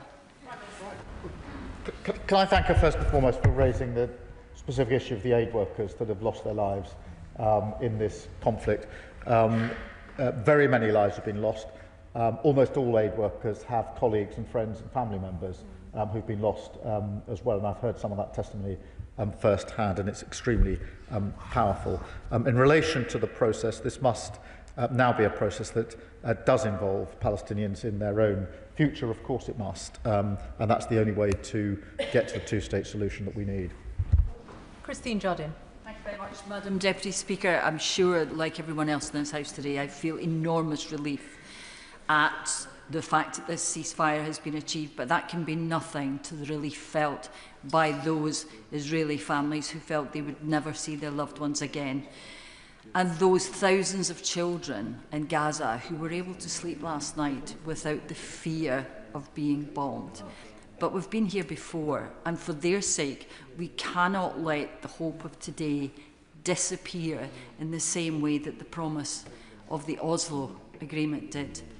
And crucial to that is going to be confidence in the peace process. The Prime Minister's already alluded to the lessons that we can bring to that process from Northern Ireland. One of them is in decommissioning out Hamas. So can he tell us what support the US administration is going to offer to allow us to use that expertise and experience? Can I thank her? And look, there is huge relief, but I think she's absolutely right. The relief for the hostages and their families and for civilians in Gaza is huge by comparison to our relief. And yes, we have been here before, and therefore we must absolutely drive through with confidence here. As to the specific way in which decommissioning might work, we're at the early stage of that discussion with the US and others. At this stage, we've simply say we stand ready to play our full part. I think and hope we will be taken up on that, and then we can work actively with others. Thank you. Rachel Maskell. Thank you, Madam Deputy Speaker. I thank the Prime Minister for his statement today and also for this peace. May it be long-lasting. over 1,700 health workers have lost their lives in Gaza, and many more have been physically and psychologically traumatised by the conflict. There aren't the health workers now to provide the healthcare which is needed at this urgent time. Will he ensure that the UK play its part in providing healthcare into Gaza, but also with the decimation of all the universities in Gaza, may we play a part too in training the healthcare workers of the future? Thank you for that question. It's a really important point. We are working with others. There was a conference in Paris last week, which the Foreign Secretary attended, which had on its agenda, amongst other things, how we can support the restoration of health care, which is vitally important. As we do that, we will update the House on the measures we're taking. Thank you, Madam Deputy Speaker. Over the last 2 years as co-chairman of the All-Party Parliamentary Group for Israel, I've hosted innumerable meetings where families of hostages have come before us pleading for our support and our help. Equally, at the same time, we've shown the screening of the terror events on the 7th of October 2023 in multiple films. And that's real-life footage captured from Hamas terrorists. But the Jewish community in this country, as my honourable friend has said, feel unsafe. They feel it's not a safe place for them to live anymore. So the Prime Minister has quite rightly alluded to the growing rise of anti-Semitism in this country. So I ask him what he's going to do on a concrete basis to eliminate this scourge, and in particular at our places of education, both our universities, so our Jewish students feel safe on campus, but equally in all of our schools, so that the young people that are growing up in this country are no longer being exposed to anti-Semitism. Well, can I thank you for that? And it is really important that we rise to this challenge and make sure that our Jewish community feels safe and secure and part of who we are in this country. I think that does require concrete steps in relation to security and safety measures. I absolutely think we need to go further on education, particularly in our universities, but not only in our universities. And of course, although he didn't mention it, but I'm sure he knows, the NHS as well, we need to ensure that we drive out any instances we see of anti-Semitism, and I look forward to working across the House on all those initiatives, because we also need to make sure that our Jewish community see that this House is united in ensuring that they have the safety and security that they deserve. Nadia Whittam. Madam Deputy Speaker, and I very much welcome the Prime Minister's statement today.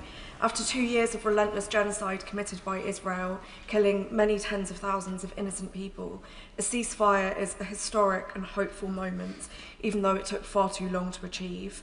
Watching released Palestinians and Israelis reunite with their families yesterday was deeply moving. But Palestinians are far from free. Their rights are still being denied. They are still living under occupation. They will continue to suffer. Does the Prime Minister agree with me that Palestinians must be able to exercise their right to self-determination, and Israel must face accountability for its crimes against them? And what action will he take to make this a reality? Minister. Well, I do agree that there will be no lasting peace without a two-state outcome, and that's why we must continue to strive towards it. And of course there must be accountability for all of those that have committed atrocity, including those that were involved on October the 7th. Adnan Hussain.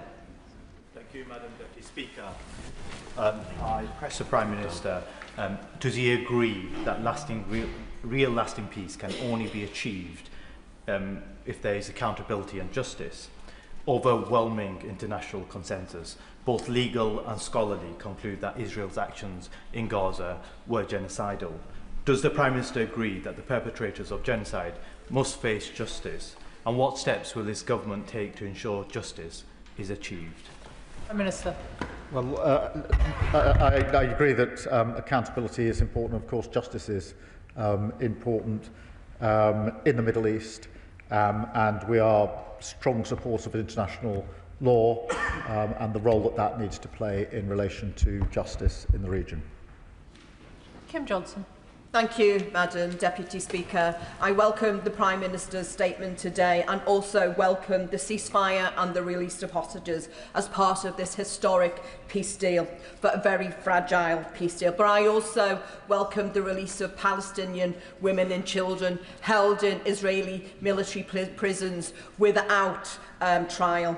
But can my honourable friend explain what steps the government will take to ensure that justice and accountability is made a reality for all victims of international law violations in Israel and the occupied Palestinian territory? Prime Minister.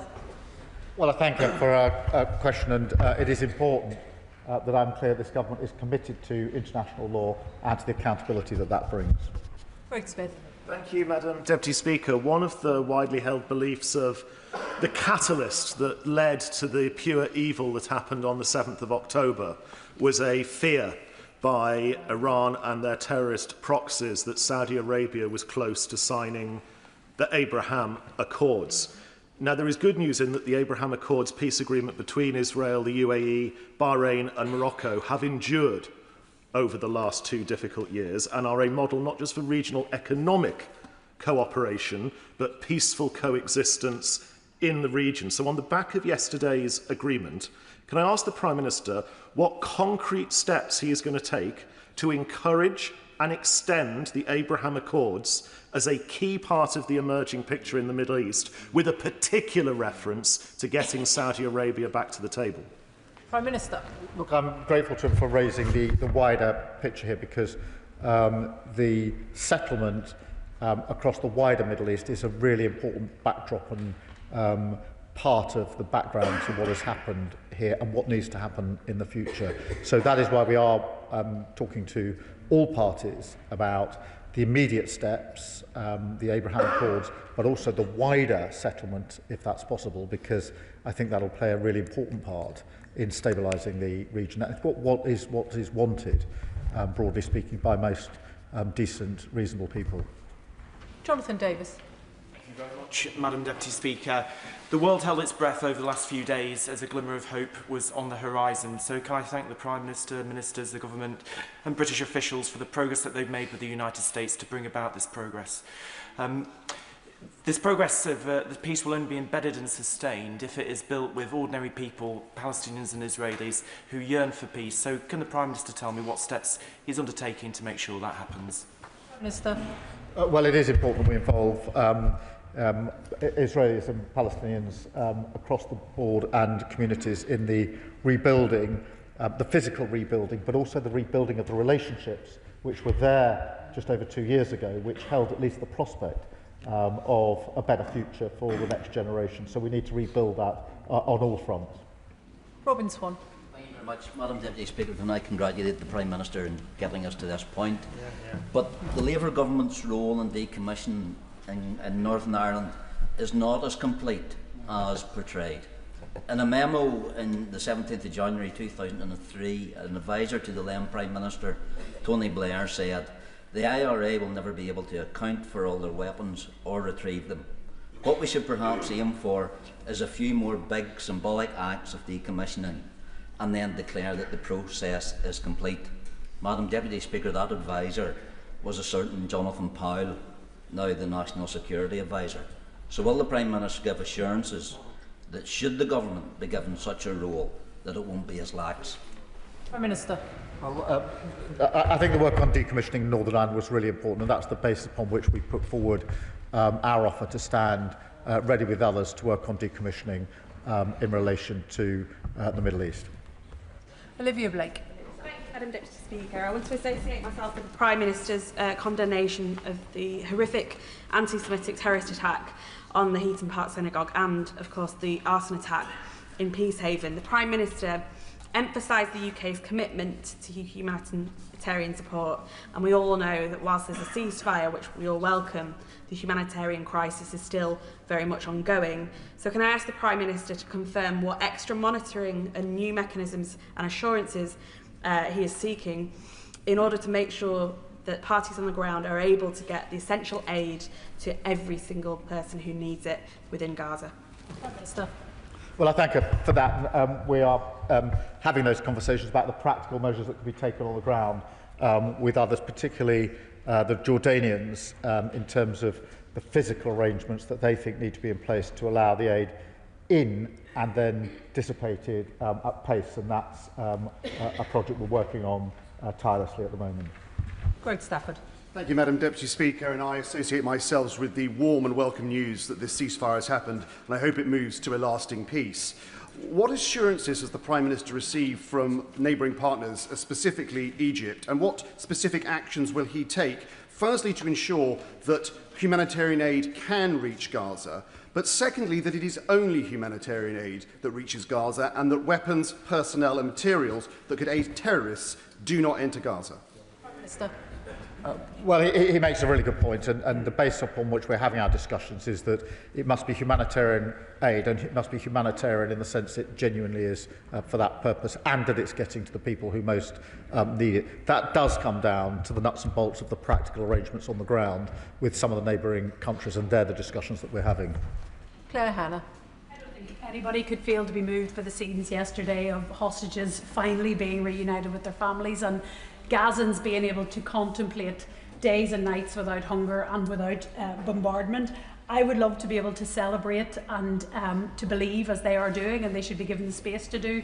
But like many, I am anxious because we know that a ceasefire is not the same as a lasting peace. Can the Prime Minister assure my constituents that the UK Government will continue to pursue accountability for past crimes, for building and rebuilding to be done with survivors and not over the top of them, and to ensure that there will continue to be justice for those facing aggression in the West Bank every day? Minister. Let me be clear, in the rebuilding that must go on, there has to be the bringing together of communities, but also the necessary accountability and justice for a full rebuilding towards a lasting settlement. Monica Harding. Madam Deputy Speaker, I welcome the Prime Minister's commitment to flood Gaza with aid. The UN estimates that $4 billion is needed this year to address the humanitarian crisis in Gaza, and just 28% of this money has been pledged. The UK's contribution to humanitarian relief this year will only total $116 million. So with the entire population of Gaza in need of some form of humanitarian assistance, does the Prime Minister believe that the UK's contribution to Gaza's relief is adequate? We have made a significant contribution. As we go forward, we're looking at public and private commitments to the reconstruction project that needs to take place. Not just the aid, but the rebuilding as well is a huge challenge facing us all, and we will rise to that with others. Rachel Hopkins. Thank you, Madam Deputy Speaker, and I welcome the Prime Minister's statement.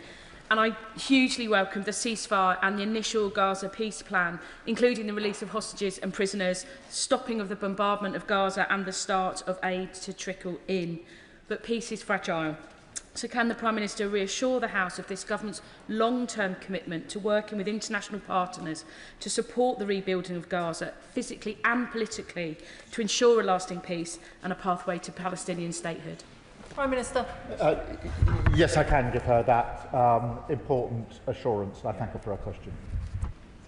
Danny Kruger.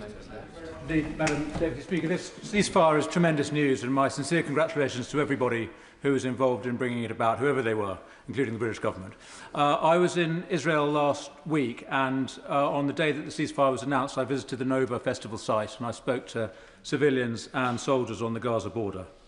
And the Israelis I spoke to were deeply dismayed that the British government had decided to recognise the state of Palestine before Hamas had released its hostages, let alone disarmed. Does the Prime Minister understand why Israel cannot tolerate the idea of a state on its border that poses a security risk to its citizens? And will he undertake not to move forward to support the establishment of a Palestinian state until there is more than the promise, there is actually the reality of security for Israel? Minister. The terms upon which we recognise Palestine, in which all the countries did recently, was on the express acknowledgement that Hamas can play no part in the government.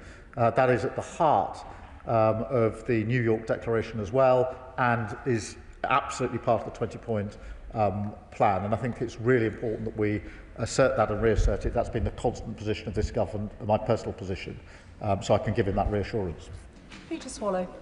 you, Madam Deputy Speaker. Can I warmly welcome the Prime Minister's statement, particularly his commitment to seeking a lasting, long-term peace in the region, because Israel will not be secure, the Palestinian people will not be free until we break this endless cycle of violence. But turning to the immediate situation on the ground, the Gazans still face a man-made famine.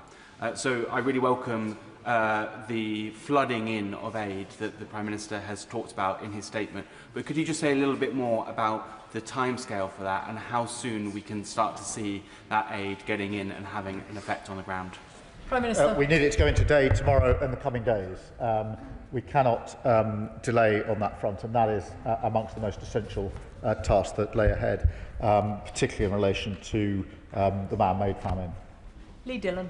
Thank you, Madam Deputy Speaker. Can I add my support for the ceasefire yesterday and the first tentative steps on the journey to peace? President Trump has spoken about a board of peace, and one of the names floated as being on that is our former Prime Minister, Sir Tony Blair. So could the Prime Minister confirm if Sir Tony Blair is going to take a seat on that board? Is that as a private citizen or as a representative of His Majesty's government? And what role can this House play in scrutinising any appointment going forward and the progress of that board? Thank you. Prime Minister. Well, the board is an important part of the architecture. It's for others to decide what the membership of that board will be, but I can give the commitment that we will report to the House on any developments in that regard. Josh Fentington. Thank you, Madam Deputy Speaker. It's a huge relief to all of us that the hostages are sleeping at home with their families where they belong after 2 years of unimaginable horror. But this plan and the recognition of Palestine must only be the start of peace and accountability. Children are dying from a man-made famine. So can the Prime Minister please assure us that we will flood Gaza with aid and continue to respect the judgments and decisions of international courts and tribunals? I can give him our assurance on both those issues.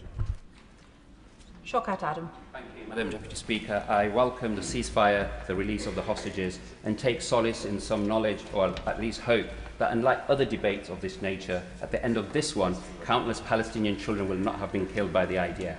But I'd like to ask the Prime Minister if he agrees with me that the people of Gaza do not need a colonial viceroy, Tony Blair, anywhere near determining their future. The former Prime Minister, who has been in meetings with the Trump administration, is proposing a US-administered Gaza, rebuilding Gaza, resort on top of mass graves of men, women and children. So will the Prime Minister condemn this plan and Tony Blair's involvement in rebuilding? Prime Minister. I'm not going to condemn a plan that I welcomed yesterday. I think it's a really important step forward. It's a step almost everybody in this House has welcomed, including the Honourable Member. What is important now is that we build on that plan. It will be for others to decide the particular representation. Of course, there is the committee that will be really important in relation to the day-to-day matters in Gaza, on which, of course, there must be proper Palestinian representation. These are matters still to be determined, but I really think that it would be better if we don't try and unpick where we got to yesterday before we've even started to implement it and to try and move forward, because that will, I think, inevitably take us backwards. Laura Kirk-Smith. Thank you, Madam Deputy Speaker. We know that humanitarian aid saves lives, rebuilds lives and plays that crucial stabilising role. I thank the Prime Minister for his emphasis on getting aid into Gaza, and it has been heartening to hear from UN agencies who are now crossing the border for the first time since March, getting in vital supplies like cooking gas and medicines. But I know some NGOs, including British NGOs, are still struggling to get the permissions they need to be able to operate. So can I ask the Prime Minister what more he will do to ensure that these immediate humanitarian relief efforts become a sustained, scaled-up part of Gaza's recovery, and that our British NGOs can also play their full part? Minister. Well, I thank you for raising this important point and can reassure that is an issue we're raising with partners for all the reasons she set out. Clive Jones. Very much, Madam Deputy Speaker. As the Prime Minister and President Trump get along, does the Prime Minister think that he can secure the support of President Trump to get genuine progress towards securing a two-state solution, the only path to ensuring peace, security and dignity for both Israelis and Palestinians? Prime Minister.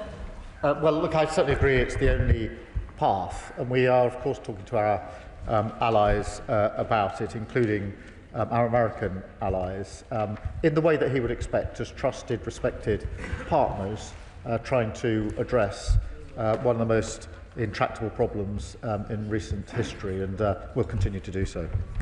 Kirsten Sullivan. Thank you, Madam Deputy Speaker. And like others, I welcome the ceasefire and the return of hostages to their families, but that is very much tempered by the loss of thousands of lives these past 2 years, loved ones that are never going to be able to return home.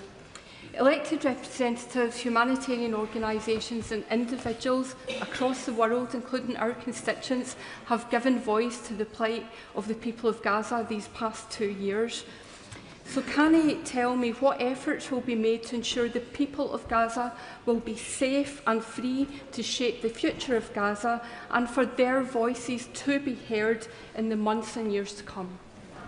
Well, can I thank her for reminding us that however welcome the news, it is tempered by the loss over the last 2 years in Gaza and in Israel, and it is essential that the voices are heard of those that are most affected by this and are part of the rebuild that is now necessary.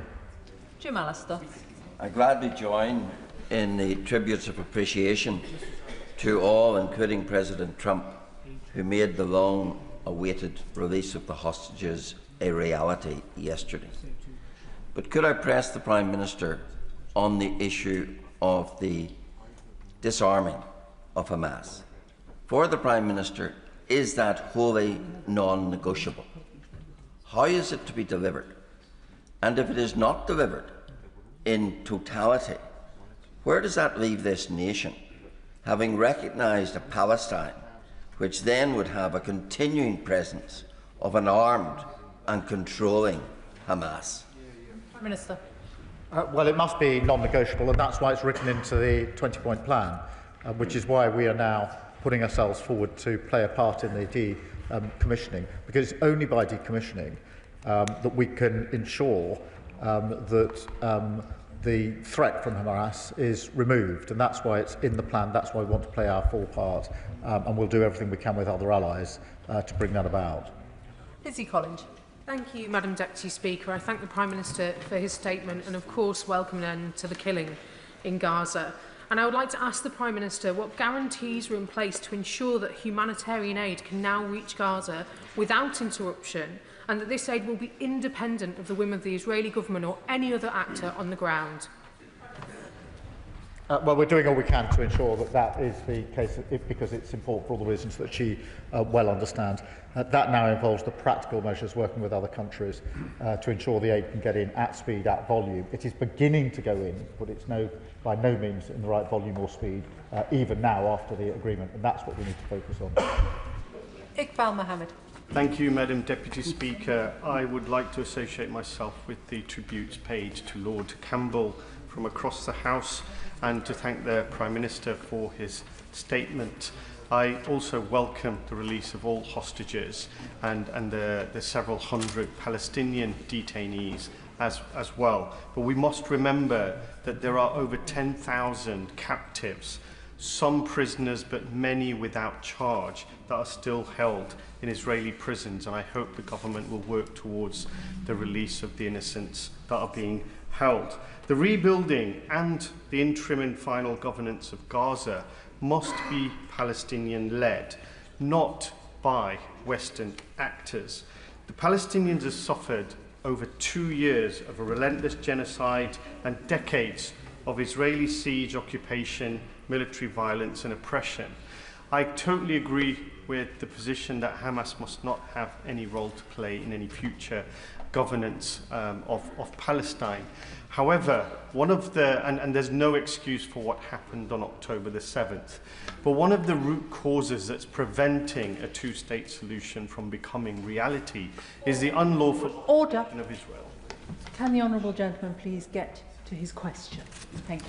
So will the Prime Minister confirm to this House when the government will be in full compliance with the ICJ advisory opinion on not doing anything that helps perpetuate the unlawful occupation? We will come back to the House on that. We proudly uphold international law. Douglas McAllister. Thank you, Madam Deputy Speaker. The Prime Minister's urgent statement on the Middle East also included a celebration of our newly formed relationship and trade deal with India.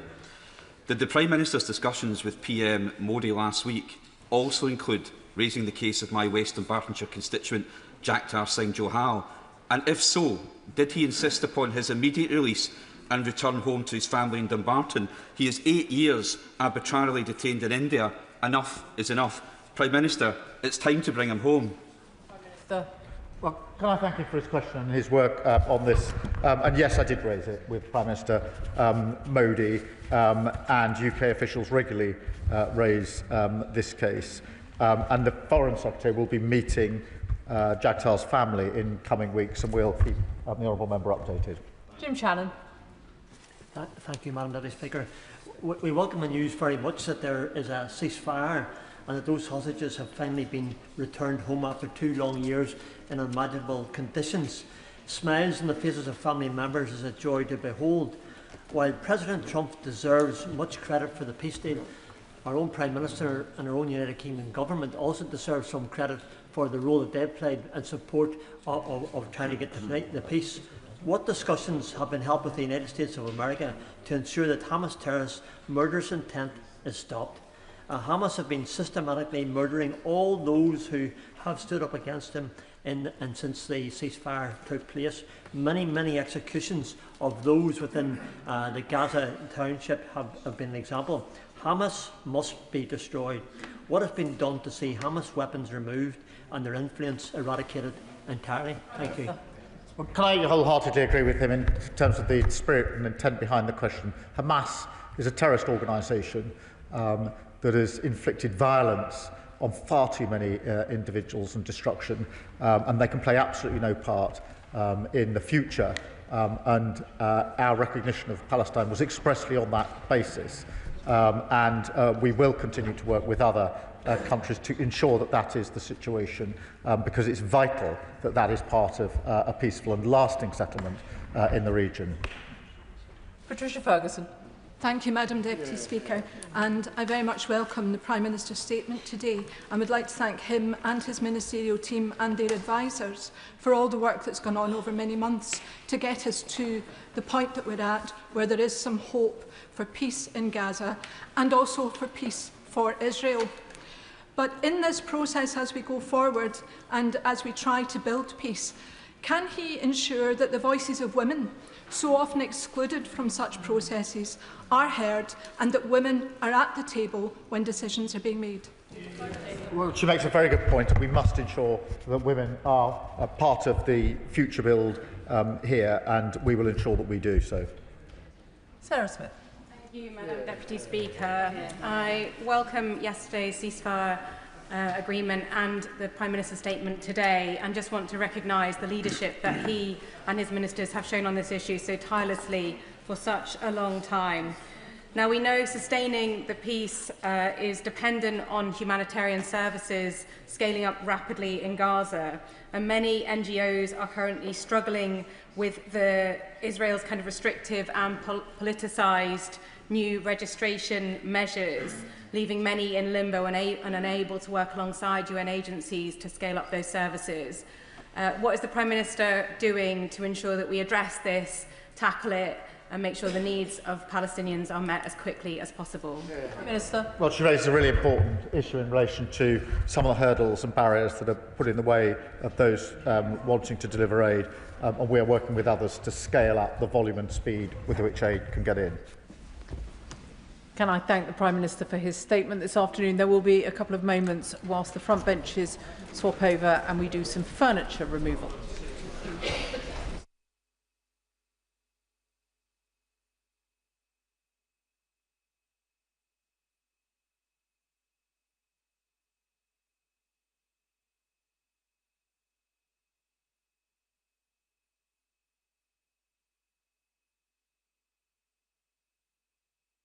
Which brings us to the next business this afternoon, statement on the Northern Ireland Troubles. Secretary of State Hilary Benn. With permission, Madam Deputy Speaker, I would like to make a statement on the legacy of the Troubles, which still hangs heavily over the lives of so many people in Northern Ireland and indeed across the United Kingdom. The Good Friday Agreement, that extraordinary act of political courage, brought peace, but although its architects knew that legacy would have to be dealt with, they were not able to do so. This is therefore the unfinished business of that agreement, and why so many, too many, victims and survivors are still waiting for answers about what exactly happened to those they loved so much. The previous government's Legacy Act failed to win support in Northern Ireland, failed to comply with our international human rights obligations, and was undeliverable. Whatever its intentions, it was no basis for trying to move forward. And that is why, Madam Deputy Speaker, the government is today introducing new primary legislation and laying a draft remedial order under the Human Rights Act as we seek to fulfil our King's Speech commitment to repeal and replace the Legacy Act. Madam Deputy Speaker, this legislation will give effect to the framework that I announced with the Irish Government on the 19th of September, which reflects the principles of the Stormont House Agreement and contains sovereign commitments by both the UK and Irish governments. The new Troubles Bill will reform the Independent Commission, to be renamed the Legacy Commission, with statutory oversight to provide accountability and confidence, and learning from Operation Canova, a statutory victims and survivors advisory group. Significantly strengthen the governance of the Commission with 2 co-directors of investigations, statutory conflict of interest duties, and appointments made only following independent advice. Enhance the investigative powers of the Commission and put in place a fairer disclosure regime, ensuring that the Commission has the powers it needs to find answers for families and can make public the maximum possible information consistent with the state's responsibility to protect life and national security. The bill will also fulfil the commitment we have made to restore the small number of Troubles-related inquests which were stopped in their tracks by the Legacy Act, and refer the other inquests that had not yet commenced to the Solicitor General to independently consider whether in each case they are most appropriately dealt with by the reformed Legacy Commission or via the coronial system. Enable the reformed Commission to hold new proceedings in cases that transfer to it from the coronial system. Consistent with the provisions in the Inquiries Act, this will provide for public hearings, the consideration of sensitive information in closed hearings, and effective next of kin participation, including through legal representation. We will also address in the bill, rather than in the remedial order, the UK Supreme Court ruling in the Adams interim custody orders case regarding the application of the Carltona principle. We must put beyond doubt Parliament's intention by clarifying that the relevant legislation allowed such orders to be made by junior ministers as well as by the Secretary of State. Madam Deputy Speaker, we owe a huge debt of gratitude to the 250,000 Northern Ireland veterans who served with honour and distinction to keep people safe and who worked with the police and other emergency services in the most difficult circumstances imaginable. Their service and their sacrifice will never be forgotten. That is why, having worked closely with the Defence Secretary and the Armed Forces Minister, the Government is introducing strong safeguards for veterans that respond directly to the concerns that have been expressed to us. These safeguards will also apply to other people, such as former police officers. They will mean that no witness will need to travel to Northern Ireland to engage with legacy mechanisms.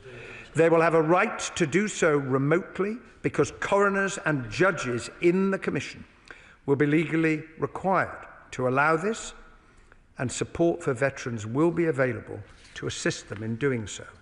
The Commission will be under a duty not to duplicate the work of previous investigations unless there are compelling reasons that make it essential to do so. The welfare of veterans will be given proper consideration as part of any assessment as to whether they are required to give evidence. This will include the right for veterans to seek anonymity when doing so. And our protections will not be limited to legislation. Any contact with veterans will be facilitated through the Ministry of Defence, protecting veterans from cold calling, and veterans will not be required to rehearse the historical context surrounding incidents where such information can be obtained from other sources, including the Ministry of Defence. These measures will provide what the 3 UK Veterans Commissioners have called for: not immunity from the law, but fairness under it. Madam Deputy Speaker, the remedial order, which I am also laying today, will remove the previous government's much criticised immunity scheme, which offered false promises, was never introduced, and would have enabled those who committed the most appalling terrorist crimes to be granted immunity from prosecution. The principal reason why the Act was so strongly opposed in Northern Ireland. It will lift also the current prohibition on troubles-related civil proceedings. Madam Deputy Speaker, I am grateful to the Taoiseach, Simon Harris, and his team for their open and constructive approach in reaching the framework agreement, which recognises that helping families affected by the Troubles is a shared responsibility. And that is why the joint framework contains specific and unprecedented commitments by the Irish Government to facilitate the fullest possible cooperation of the Irish authorities with a reformed Legacy Commission, establish a dedicated unit within An Garda Síochána to deal with Troubles-related cases, including investigating all outstanding cases in Ireland, and make a financial contribution of €25 million to help fund legacy mechanisms. This is, of course, in addition to the £250 million already committed by the UK Government. And where required, legislation will be introduced by the Irish Government to implement these commitments.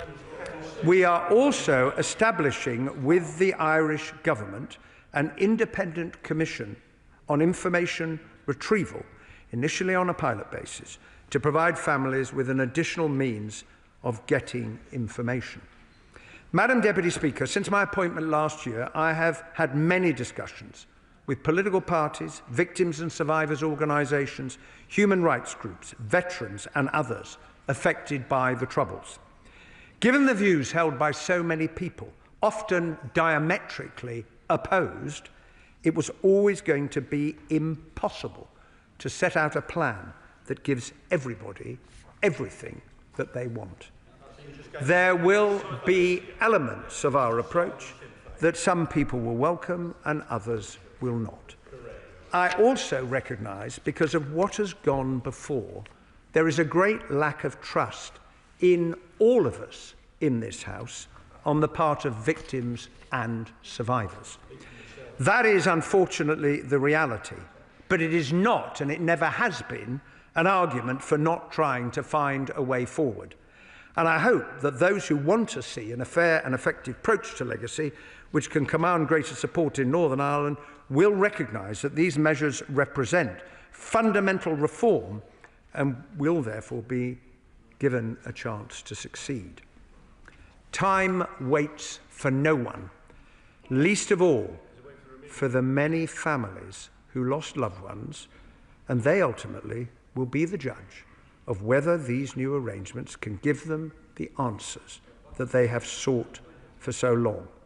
And I hope that we will together be able to grasp this opportunity and so help the people of Northern Ireland to look to a future freer of the burden of the past. I commend this statement to the House. Shadow Secretary of State, Alex Burkhardt. Thank you very much, Madam Deputy Speaker, and I thank the Secretary of State for advance sight of his statement. The last government legislated to draw a line under Troubles-era litigation. That litigation was inevitably weighted against those who sought to protect our country from terrorism. Exactly. It was inevitably weighted against those who keep records and whose servicemen are easy to locate and contact. Even today, vexatious claims are being made. Only last week, a judicial review into a 1991 case was rightly thrown out by the High Court in Belfast. The judge described the challenge as utterly divorced from reality, but not before the former Special Forces soldier at the centre of it had to endure 4 years of investigation. Yeah. Mindful of cases such as this, the last government sought to draw a line, and with its actions today, this government is erasing that line. And as it does so, many former servicemen will again feel, with profound unease, that the lawyers are coming. I hope the House will this afternoon spur a thought for them. I know we will have a lot of time to debate the legislation the government is laying, but there are a number of specific questions that I would like to ask the Secretary of State now. First, on the resumption of inquests in civil cases, will he tell the House how many inquests will be restored and how many will be referred to the Solicitor General? Can he specifically tell the House whether that list will include the 1987 Lockall case? Of course it will. Likewise, civil cases is to reopen. It's thought that at the time of Prohibition, many hundreds of such cases, affecting perhaps thousands of people, were before the Belfast courts. What is the NIO's calculation of the number of civil cases that are now likely to proceed? I ask this, Madam Deputy Speaker, because there are clear financial consequences to reopening legacy in this way.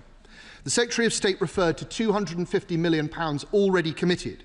Indeed, it was committed by the last government to deal with legacy as we framed it. But it is now clear that the new Legacy Commission is to have a much bigger remit than the ICRIR. If so, will its budget be increased? And if not, how will it be expected to function? Similarly, the police service in Northern Ireland has raised very serious concerns about the amount of money they will need to support reopened inquests and civil cases.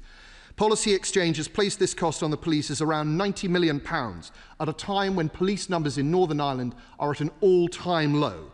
There is a very real prospect that without additional funding from the Secretary of State, frontline policing in Northern Ireland will be further reduced. Can the Secretary of State make a commitment that that won't happen?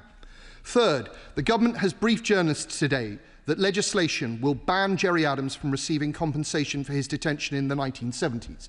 But the Secretary of State's statement made no reference to that. Can he tell the House unequivocally that Mr. Adams will not receive 1 penny of compensation? Fourth, the Secretary of State listed a number of protections for veterans in court. But it's already the case that anonymity, age-related considerations and remote hearings are available at the discretion of the court. And that was apparent to the Taoiseach when, on the 19th of September, he emphasised that no new protections would be available to veterans. Does the Secretary of State agree with Mr Harris? There has also been some confusion about whether these protections would extend to paramilitaries. On the 25th of September, the Prime Minister claimed they did not. Can the Secretary of State be definitive for the House? Last, there is the question of the involvement of the Republic of Ireland in legacy.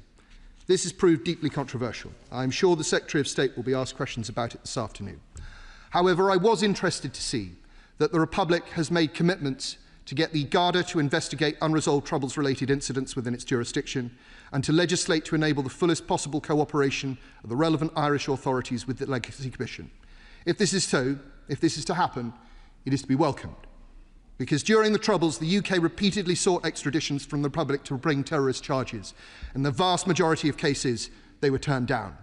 Following 1998, the former Irish Justice Minister Michael McDowell said that the Irish government gave a de facto amnesty to the IRA.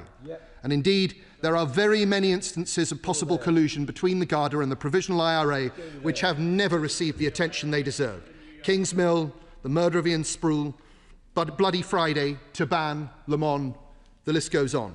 I sincerely hope that the Republic will now engage sincerely, deeply and honestly, and I hope the Secretary of State will ensure that it does. Secretary of State. Well, I'm grateful to the honourable gentleman for his response. I mean, he says at the beginning that the last government sought to draw a line. It didn't work.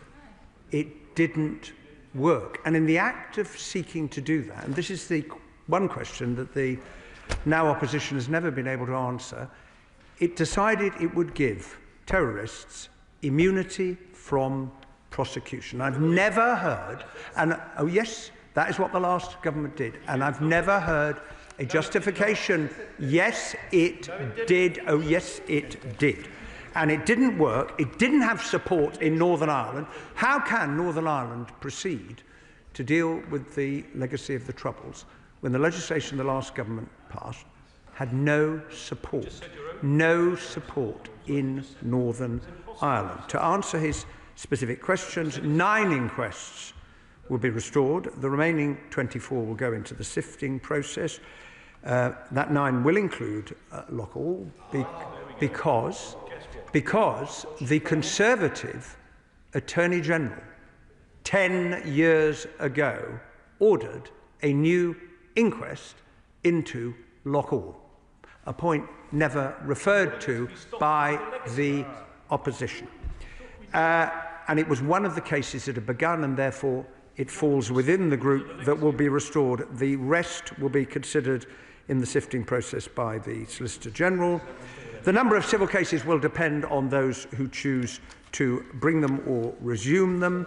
On the PSNI, I would say to the honourable gentleman that prior to the 1st of May last year, the PSNI had over, 1,000 cases on its books, and that is no longer the case. And the Legacy Commission, which the UK government is funding, is now responsible for looking at all cases referred to it, and that is a cost that is borne by the UK government and not by the Department of Justice in Northern Ireland. And to the extent that cases are no longer inquests but go into the Commission, the cost will be borne by the UK government and not by the Department of Justice in Northern Ireland.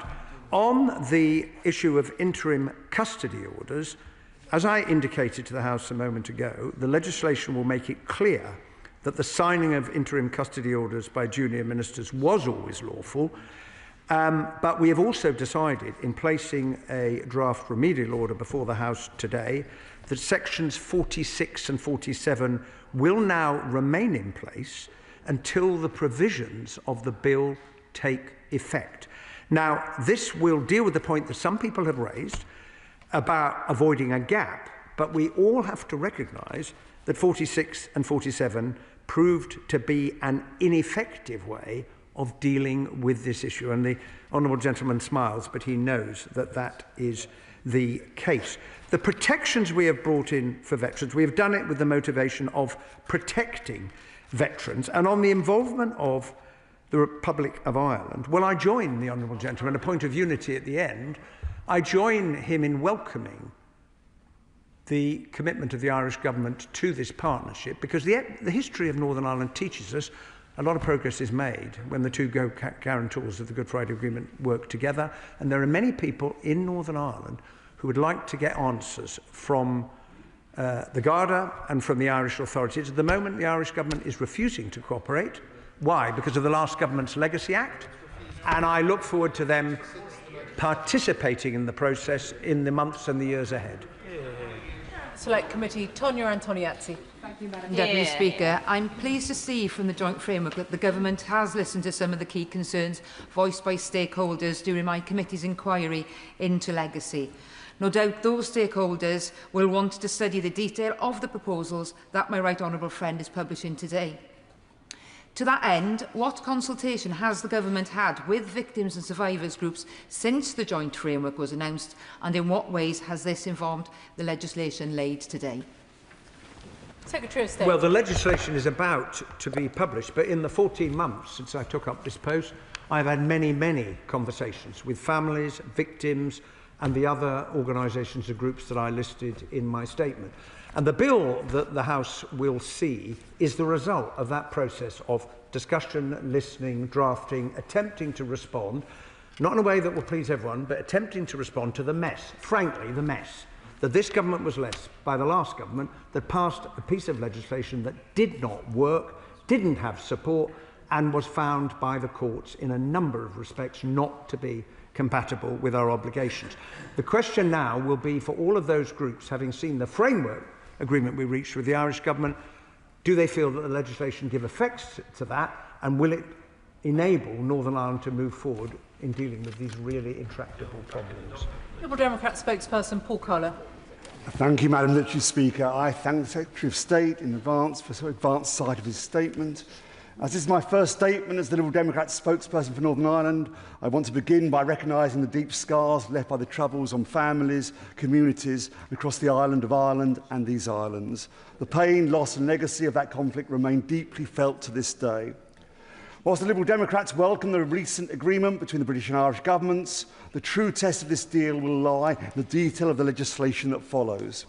The government's stated intention to promote an honest attempt at reconciliation, to draw a line under decades of division, is one that every member of this House can understand. Victims' families deserve truth, justice and closure. Equally, our veterans deserve and must be afforded fairness and protection from injustice. As the Secretary of State has said, the Legacy Act introduced by the Conservatives failed to gain the support of any of the parties in Stormont, victims' groups or the Irish government. This lack of consensus speaks volumes, but not loud enough, it would seem, for His Majesty's official opposition. I look forward to examining the content of this new bill in detail and proposing constructive amendments.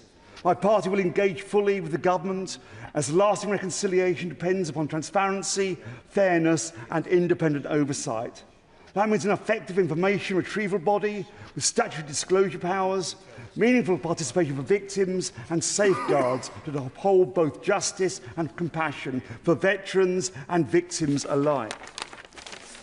May I therefore ask the Secretary of State 3 questions. First, how will this bill ensure reconciliation is not imposed from above but built from the ground up? Secondly, based on the many meetings my party has had with veterans and their representatives, what specific safeguards will the government include to ensure fairness, proportionality and proper protections for those who serve with integrity? And lastly, how will this government ensure that prosecution under the law, or the possibility of it, can never be used to harm, oppress or discredit those who fought for our country, regardless of the final verdict? Well, may I welcome the honourable gentleman to his new role and to say that I genuinely look forward to working with him on these and other matters, given his interest in Northern Ireland, which is shared right across the House. On his 3 specific questions, the first thing I would say is that no legislation can enable people to feel reconciled in some way to what happened. In the end, reconciliation has to come from within. And that's why the title reconciliation will not be in the new name of the Legacy Commission, because it is a consequence of a process that we are trying to put in place if families can find answers. And I would urge the House to concentrate on that, because that is what this is all about, trying to enable families to find answers. Secondly, the safeguards, I did draw attention to them in my opening statement, and he will be able to see when the bill is published later today how they're given legal expression. And on his point about prosecution, I would simply say this. There have been 1 or 2 comments in some of these discussions. People have talked about politically motivated prosecutions or vexatious prosecutions.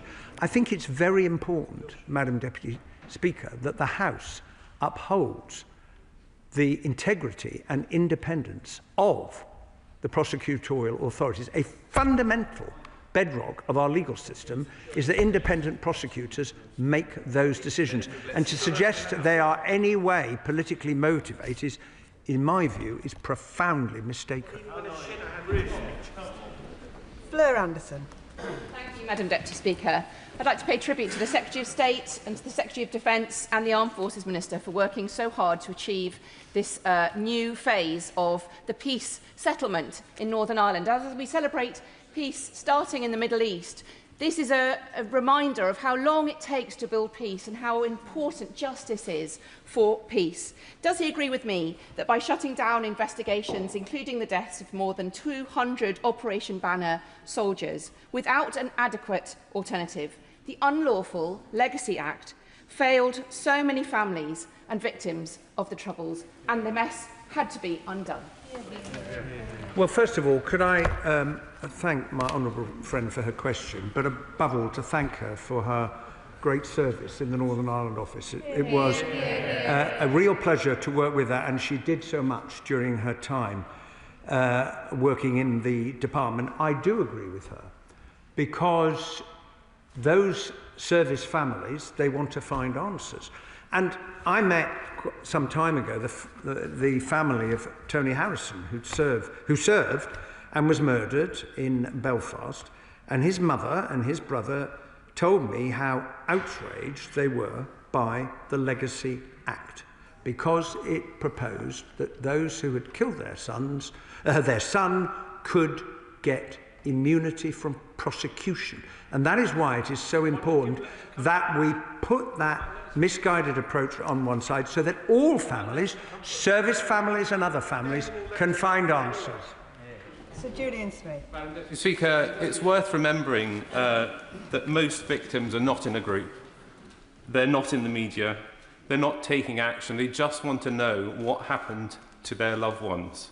And as we debate this during the next period, I hope we can all collectively remember that. Investigations are key to delivering to those families. But can I ask him a couple of specific questions on sex offenders who were combatants? There's some concern that there'll be protection of those combatants who may have been involved in rapes and other sexual activity, and if you could look at that as the bill protects, to make sure that victims are able to talk as much as and have the protection as well as those ex-combatants. And what thought has he given to a change of government in the south? Should Sinn Féin take power, and delivery of the Irish contribution and commitments in that scenario?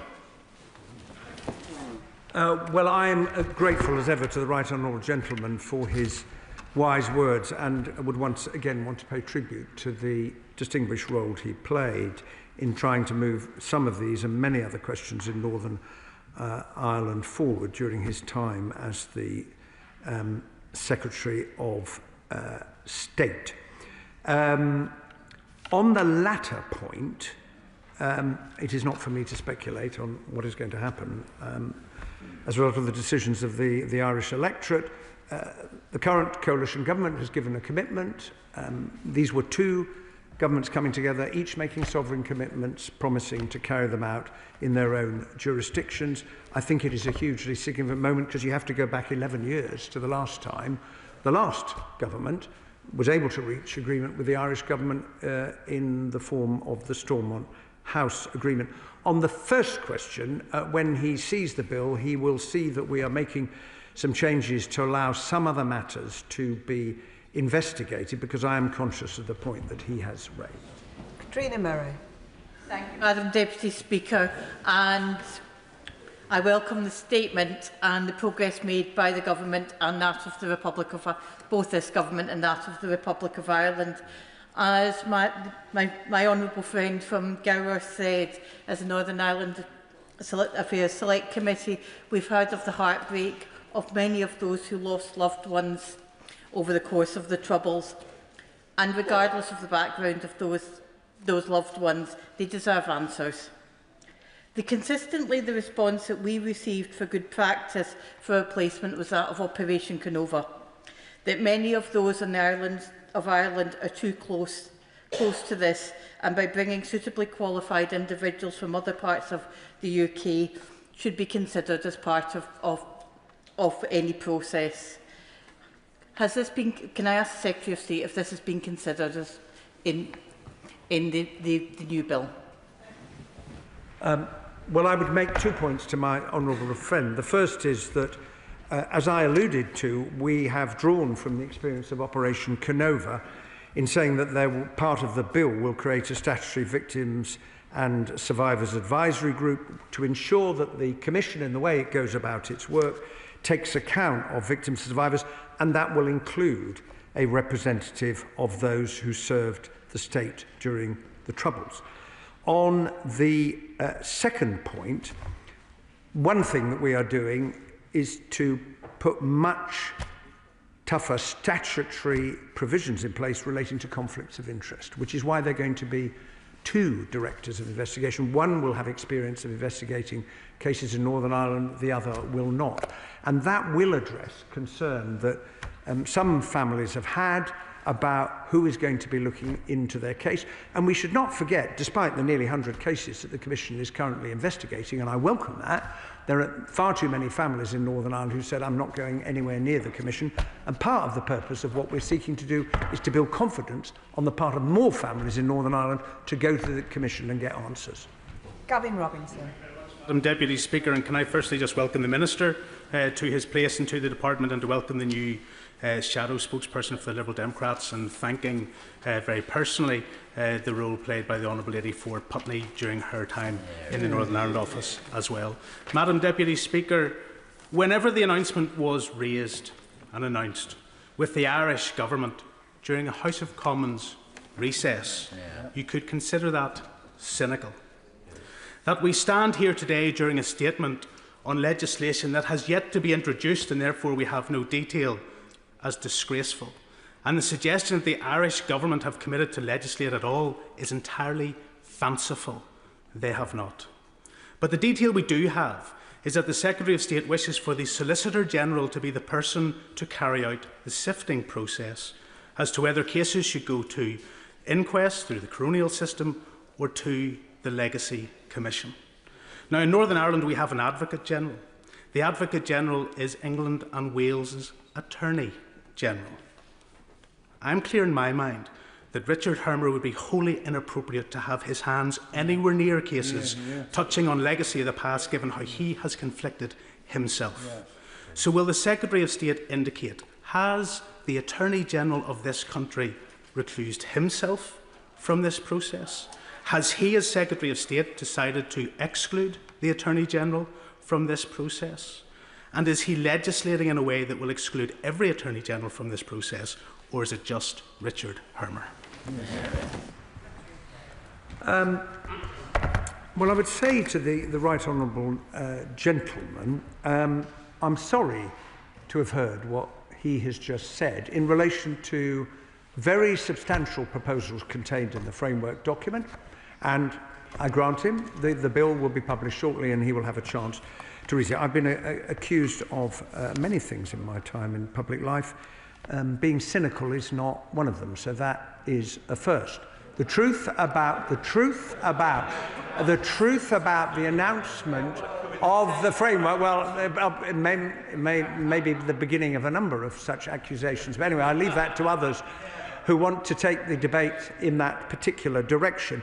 The framework was announced because it was a joint framework between two governments, and that means that there had to be a negotiation about when it came out. But I did undertake to the Speaker at the time that I would come to the House as quickly as possible to make a statement. I laid a written ministerial statement in the House yesterday, and I came today at the first available opportunity with members here, bearing in mind the whip we had yesterday, to subject what we had agreed to scrutiny. I have every confidence in the Solicitor General, and I'm sure she will do an excellent job in sifting these cases against three criteria, which will be laid out in statute.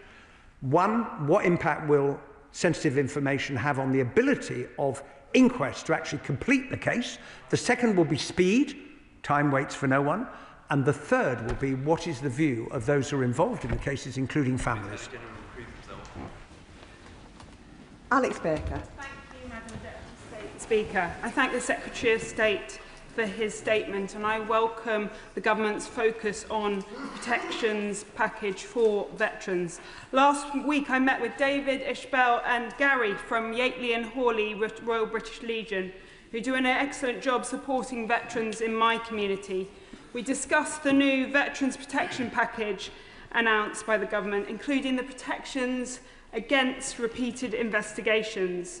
Many veterans from my constituency served courageously for our nation in very, very difficult conditions, and they asked me to raise a number of questions on behalf of veterans who served in Northern Ireland. Can the Minister set out how the Government will ensure that these protections are absolutely watertight in practice, so that veterans are not subjected to repeated distressing investigations in old age? And what steps are being taken with the Irish Government and other partners to ensure that accountability and justice are applied consistently and fairly on all sides? Well, can I thank my honourable friend for her question. She's such a strong advocate for the many veterans that she represents. I would encourage her to look at the legislation to see the nature of those legislative commitments to give effect to the veterans' protections. There will be a couple that will not be in legislation because they are entirely in our own hands, agreeing a protocol with the Commission to ensure that there is no cold calling.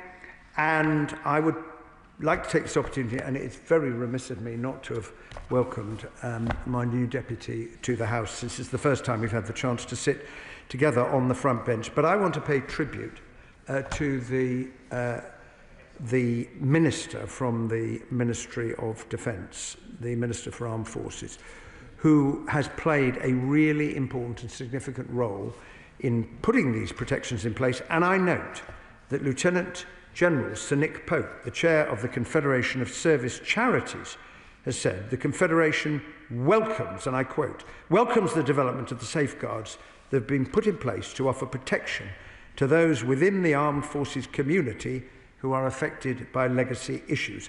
I too welcome that recognition of what we've done. Sir Ian Duncan-Smith.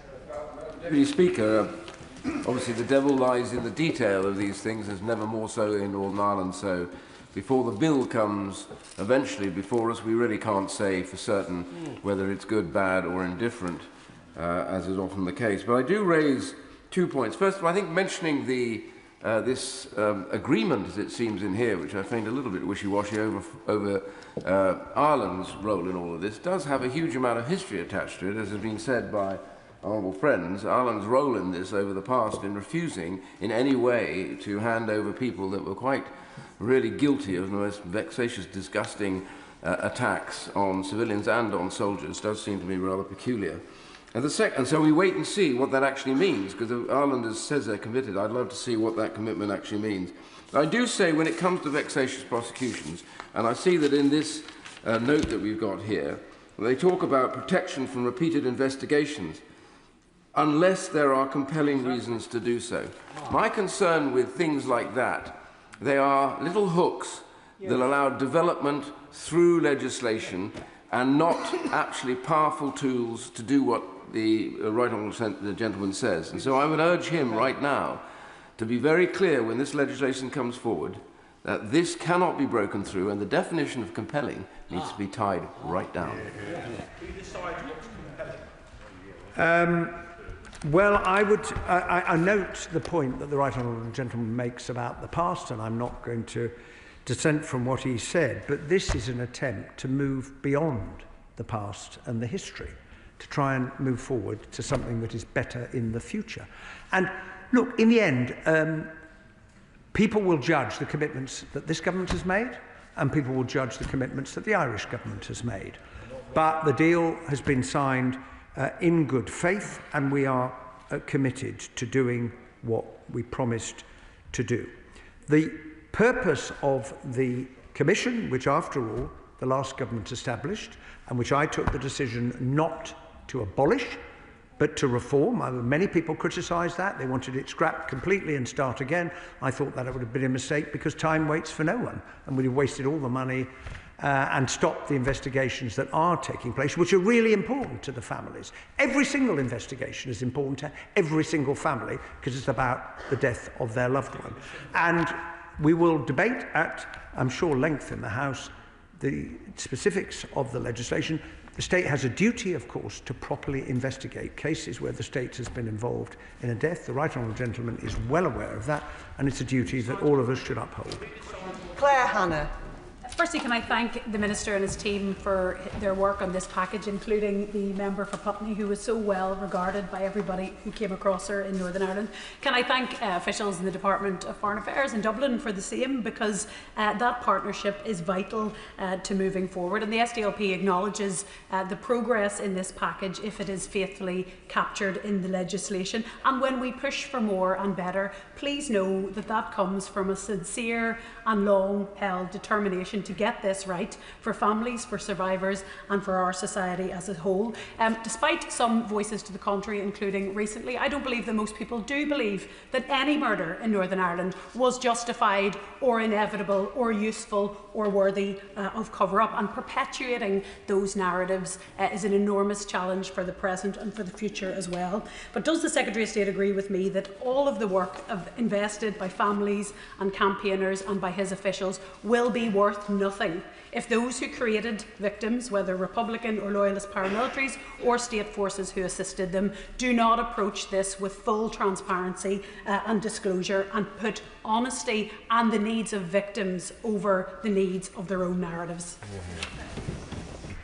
Well, my honourable friend gives me the opportunity to pay tribute to my extraordinary officials, some of whom are here with us today, who have, it's been the privilege of my life to work with them on all of this. And I know that my honourable friend will hold us to the highest standards, and I accept what she says in the spirit in which it's offered.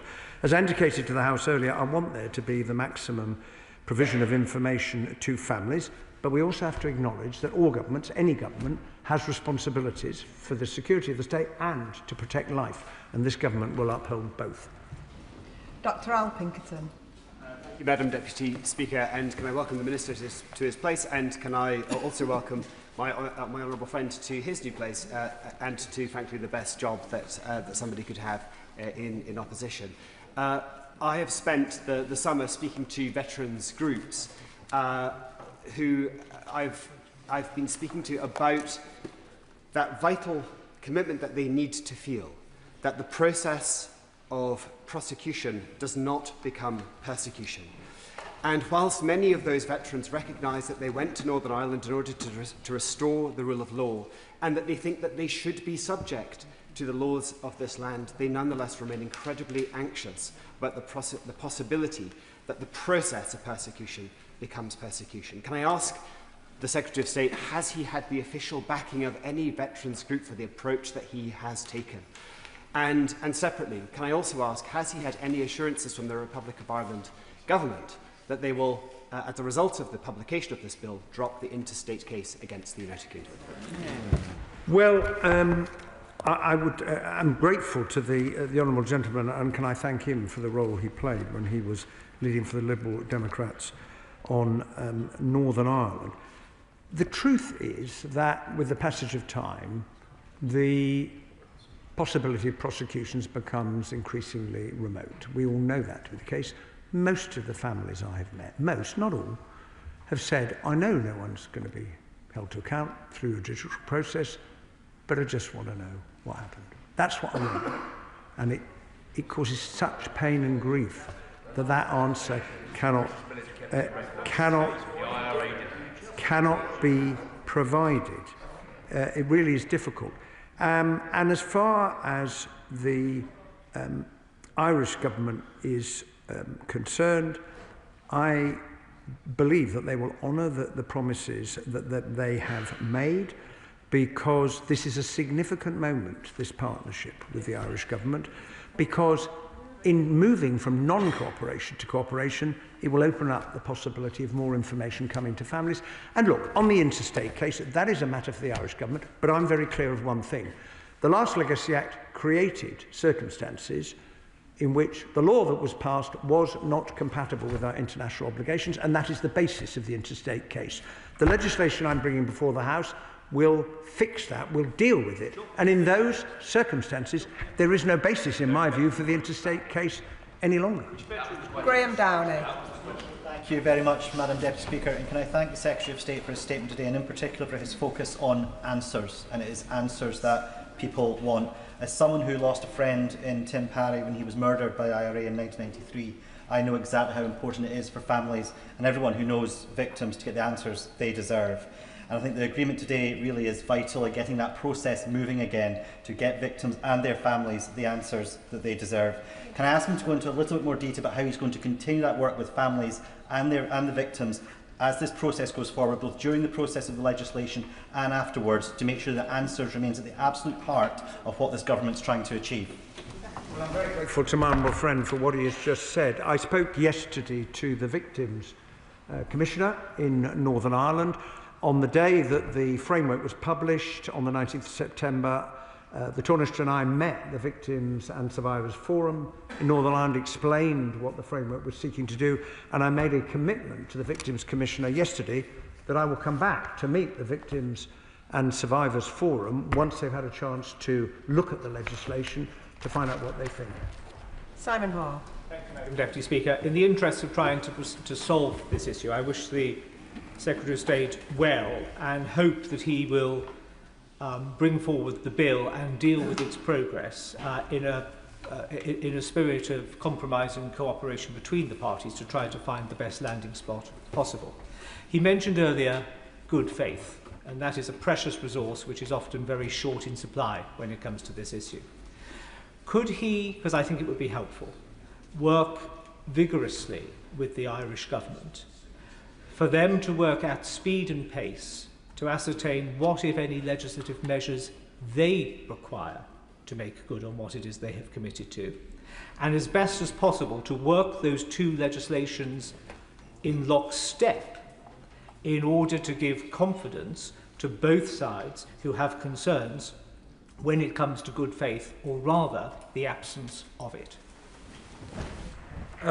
Well, can I thank the honourable gentleman for what he said, and I hope he will know that I will do anything and everything I can to try and find a way forward in partnership with as many members of the House as possible, because this question has for a long period of time been subject to the bipartisanship that is in the main characterised relations between the parties in the House on matters to do with Northern Ireland.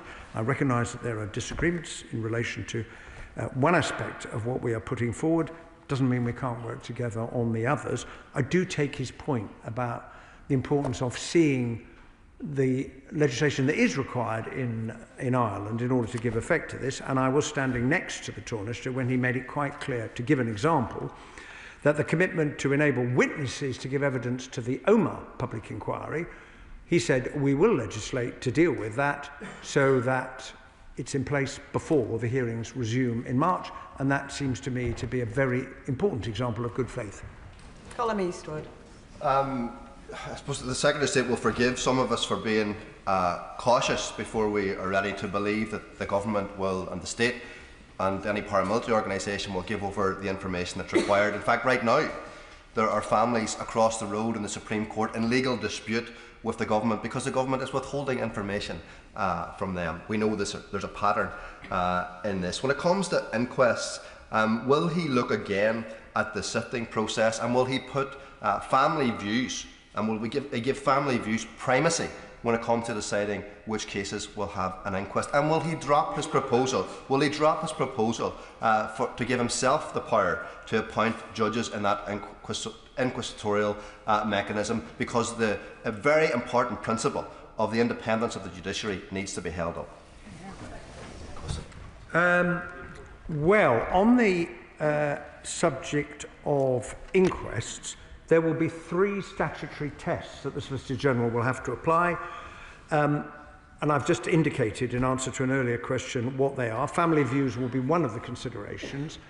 But if inquests can't proceed because of sensitive information, well, wouldn't it be more sensible to put it into the Commission, which can deal with sensitive information because it has provision for closed hearings?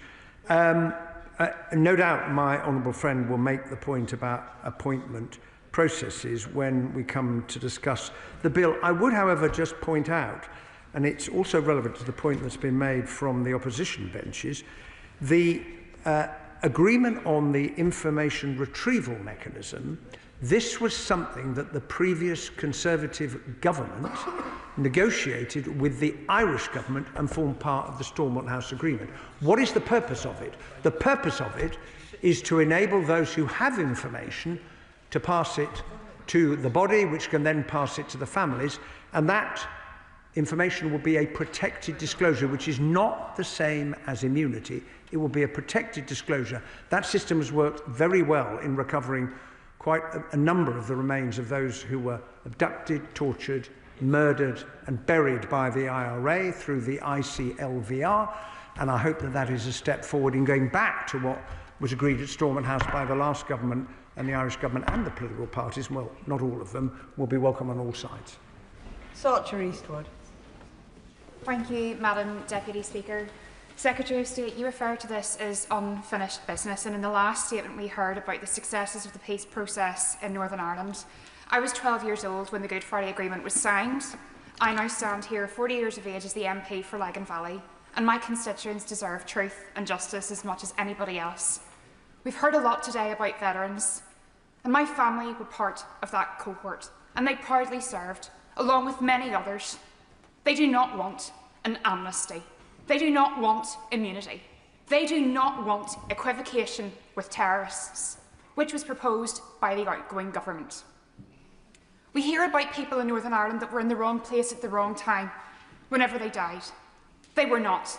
It was the terrorists that were in the wrong place, doing the wrong work. We must send out a clear signal, no matter what our political opinion, that terrorism was wrong in the past and it is wrong now. Can you give me your guarantee that you will discuss this with the Northern Ireland Executive and my ministerial colleagues to make sure that those families who so rightfully deserve truth and justice actually have the resource to be able to get it? Well, may I say to the honourable member, I agree with every single word that she expressed so powerfully and so forcefully, and I would encourage those who've been chuntering from a sedentary position during the course of these exchanges to reflect on the point that you made about there are many people who say we don't want immunity. We don't want immunity, and we certainly object to it being given to those who committed the most appalling crimes. And voices in Northern Ireland really do need to be listened to, which is why it's the failure to do that, including in the last Legacy Act, why I made the point that there's a terrible lack of trust on the part of politicians over a long period of time. I'm not going to make a party point. There is a terrible lack of trust in politicians because they've seen attempts before and they haven't worked. We've got to try and make this work, and I've already begun the process of talking to her colleagues in the Northern Ireland Executive. Joe White. Thank you, Madam Deputy Speaker. Following my colleague's last question, I'd like to say that the Tories' immunity system would have meant immunity for the perpetrators of terrorist crimes across the UK. And our domestic courts have determined this. Does the Minister agree that this government has no choice but to rectify the situation? Well, I agree with my honourable friend. She makes the point extremely forcefully. It didn't work. It was never deliverable. There never was immunity. It was a false promise made to veterans who were badly let down and badly served by the last government. And whoever won the election last year would have had to deal with this mess that we have inherited, and that is what we are seeking to do. Sir David Davies. In March of this year, it was widely reported that the Secretary of State gave his word to Mairead Kelly, the sister of IRA murderer Patrick Kelly, that there would be an inquest on the Loughgall incident. Is this remedial order a fulfilment of that promise? Because if so, it means 30 years on, the government is dragging veterans into court over an operation that stopped 8 heavily armed IRA murderers. Men who had already killed, men who are on their way to kill again, and with weapons that have been used in 40 previous murders. Let's be clear.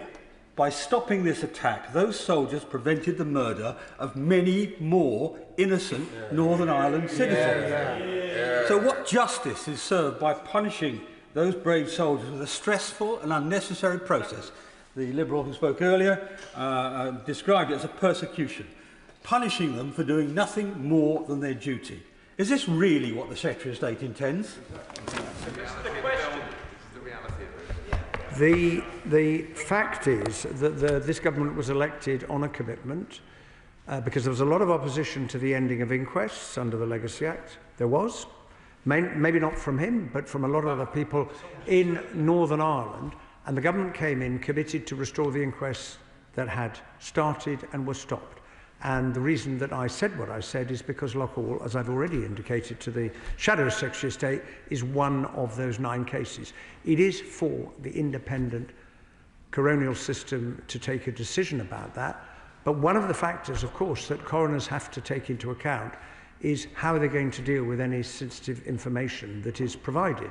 And we know from other inquests that there have been a number of cases where the coroner said, well, I accept that if this information cannot see the light of day, they've examined the public interest immunity certificate and have reached the conclusion that I can't take the case any further. And in those circumstances, the sensible thing would be for cases to move into the Commission where sensitive information can be considered. Lauren Sullivan. Deputy Speaker, I welcome the Secretary of State's commitment to new protections for veterans. Will he update the House on the discussions he and the MOD ministers have had with veterans and their representative groups about these measures?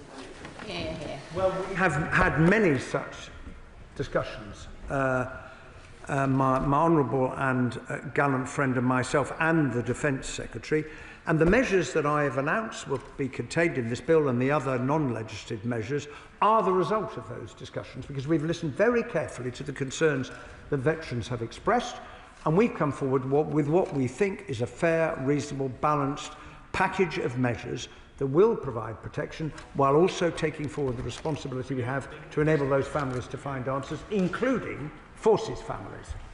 Stuart Anderson. Thank you, Madam Deputy Speaker.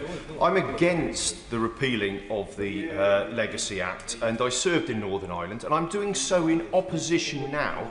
I raised in government major concern and dishonour when none of the benches or the points the Minister has raised now didn't have the decency to come to this House and debate them. They let it go through, and it went on Hansard that actually very few people even bothered to come to the chamber to debate this when it was when we took it through government.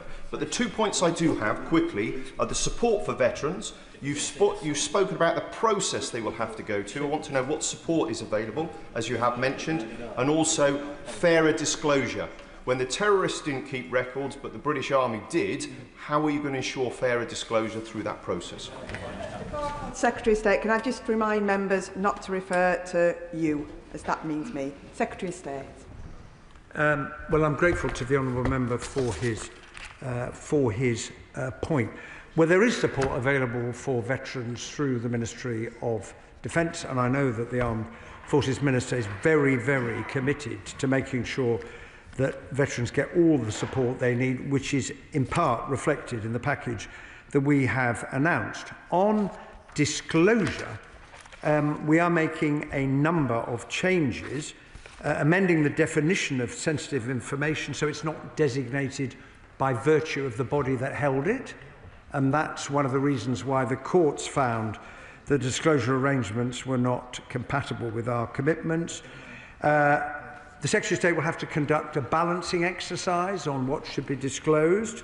The Secretary of State will be required to give reasons for any decision not to disclose, to the extent that that doesn't risk harm to national security.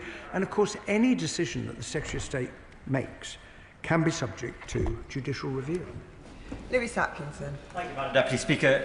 Can I thank the Secretary of State for his statement and also for the way which he and the Minister for Armed Forces have engaged on this matter in recent months. I have many constituent veterans in Sunderland Central who served with distinction in Operation Banner, and he rightly praises the professionalism and service of our armed forces in that. And I welcome, therefore, the protections he sets out today. Can I push him a little bit more on the continuing work with veterans groups, so that as these protections are being implemented, there will be a process of ongoing review to ensure that they provide effective protection from vexatious lawfare? Well, I'm very happy to give my honourable friend that assurance, because we've made these commitments because we want them to work, and the government is determined to ensure that that is the case. Swan. Thank you very much, Madam Deputy Speaker. And just to follow on from that assurance from the Secretary of State about those protections for veterans, because on the 19th of September he stood beside the Irish Government when he made this announcement. Later that evening, the Taoiseach Simon Harris went on Irish media and clearly said that there was no added protections for veterans in the legacy deal. So can the Secretary of State give assurance to this House Is there protections for veterans in this legacy deal or not? When the honourable gentleman sees the legislation, he will see those protections he will see that the protections that we have said will be backed by legislation are in the legislation. But in addition to that, the provision relating to cold calling and not requiring veterans to rehearse the historical context when it is possible for someone from the Ministry of Defence, for example, to do that, to assist both inquests and the Commission. Peter Swallow. Thank you, Madam Deputy Speaker. As the Secretary of State knows, I'm a member of the Human Rights Committee, and we've been very engaged in this issue, not least because of our court's ruling the previous government's attempt to legislate on this issue was unlawful because it potentially would grant immunity, amongst others, to terrorists. That is no way to serve justice to families and victims. It's no way to serve justice to our veterans. So can the Secretary of State commit that the legislation that we are bringing forward will not grant immunity to terrorists? That's a simple request. It's remarkable that I have to ask it, but given the legislation that the previous government attempted to pass, I think it is important to have it on record. Well, I'm very happy to give my honourable friend that assurance.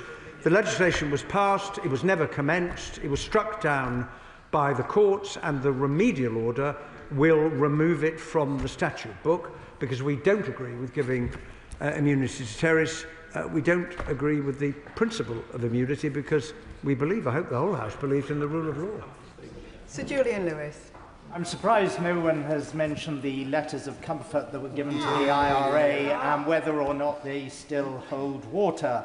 But let me go back to what the Secretary of State was saying about the possibility of IRA bosses like Jerry Adams claiming compensation on technical grounds that the wrong, in inverted commas, minister signed their internment papers.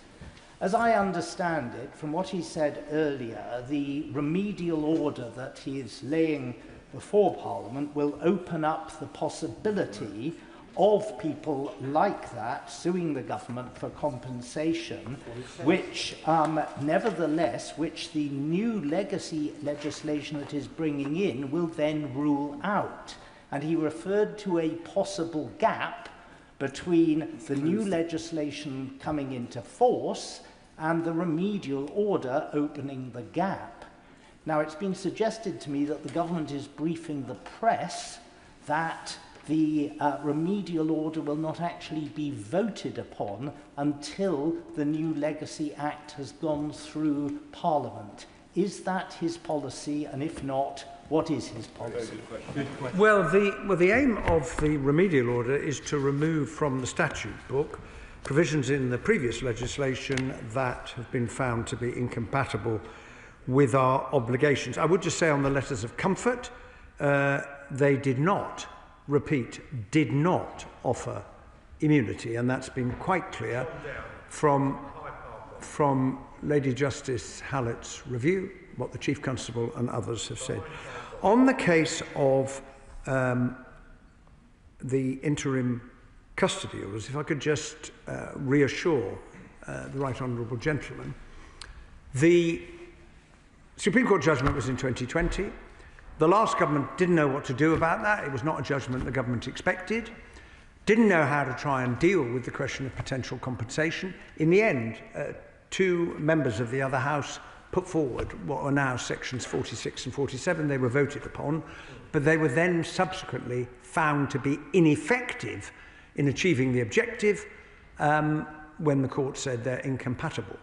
But what I've just told the House is that the new draft remedial order will not remove them from the statute book. So 46 and 47 will remain in place until such time as the new legislation I am introducing takes effect. Now, it's a flimsy defence because it's already been found by the courts to be ineffective, but it will remain in place, and it shows that I have listened to the representations that were made about 46 and 47 and its place in the remedial order. I'm now going to deal with the problem by legislation in the way I set out. Jim Allister. Scores, if not hundreds, of people in Northern Ireland lost their lives because of the safe base and the haven that the Republic of Ireland offered their IRA murderers. That was where they had their arms dumps, that was where they had their training camps, and that was where they returned to for sanctuary, safe in the knowledge that extradition would invariably be refused. Yet it is with the government of that territory that the IRA, that the Secretary of State has chosen to co-design these proposals. He didn't co-design them with the innocent victims of terrorism.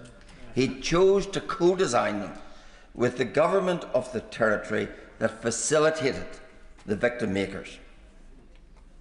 Why then should any innocent victim have any confidence in these proposals?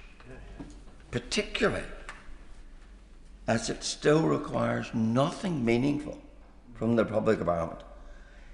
A tentative promise that, if necessary, there will be cooperation, but no apology for the Republic's role in facilitating terrorism for years. Did the Secretary of State even seek an apology publicly from the Republic of Ireland?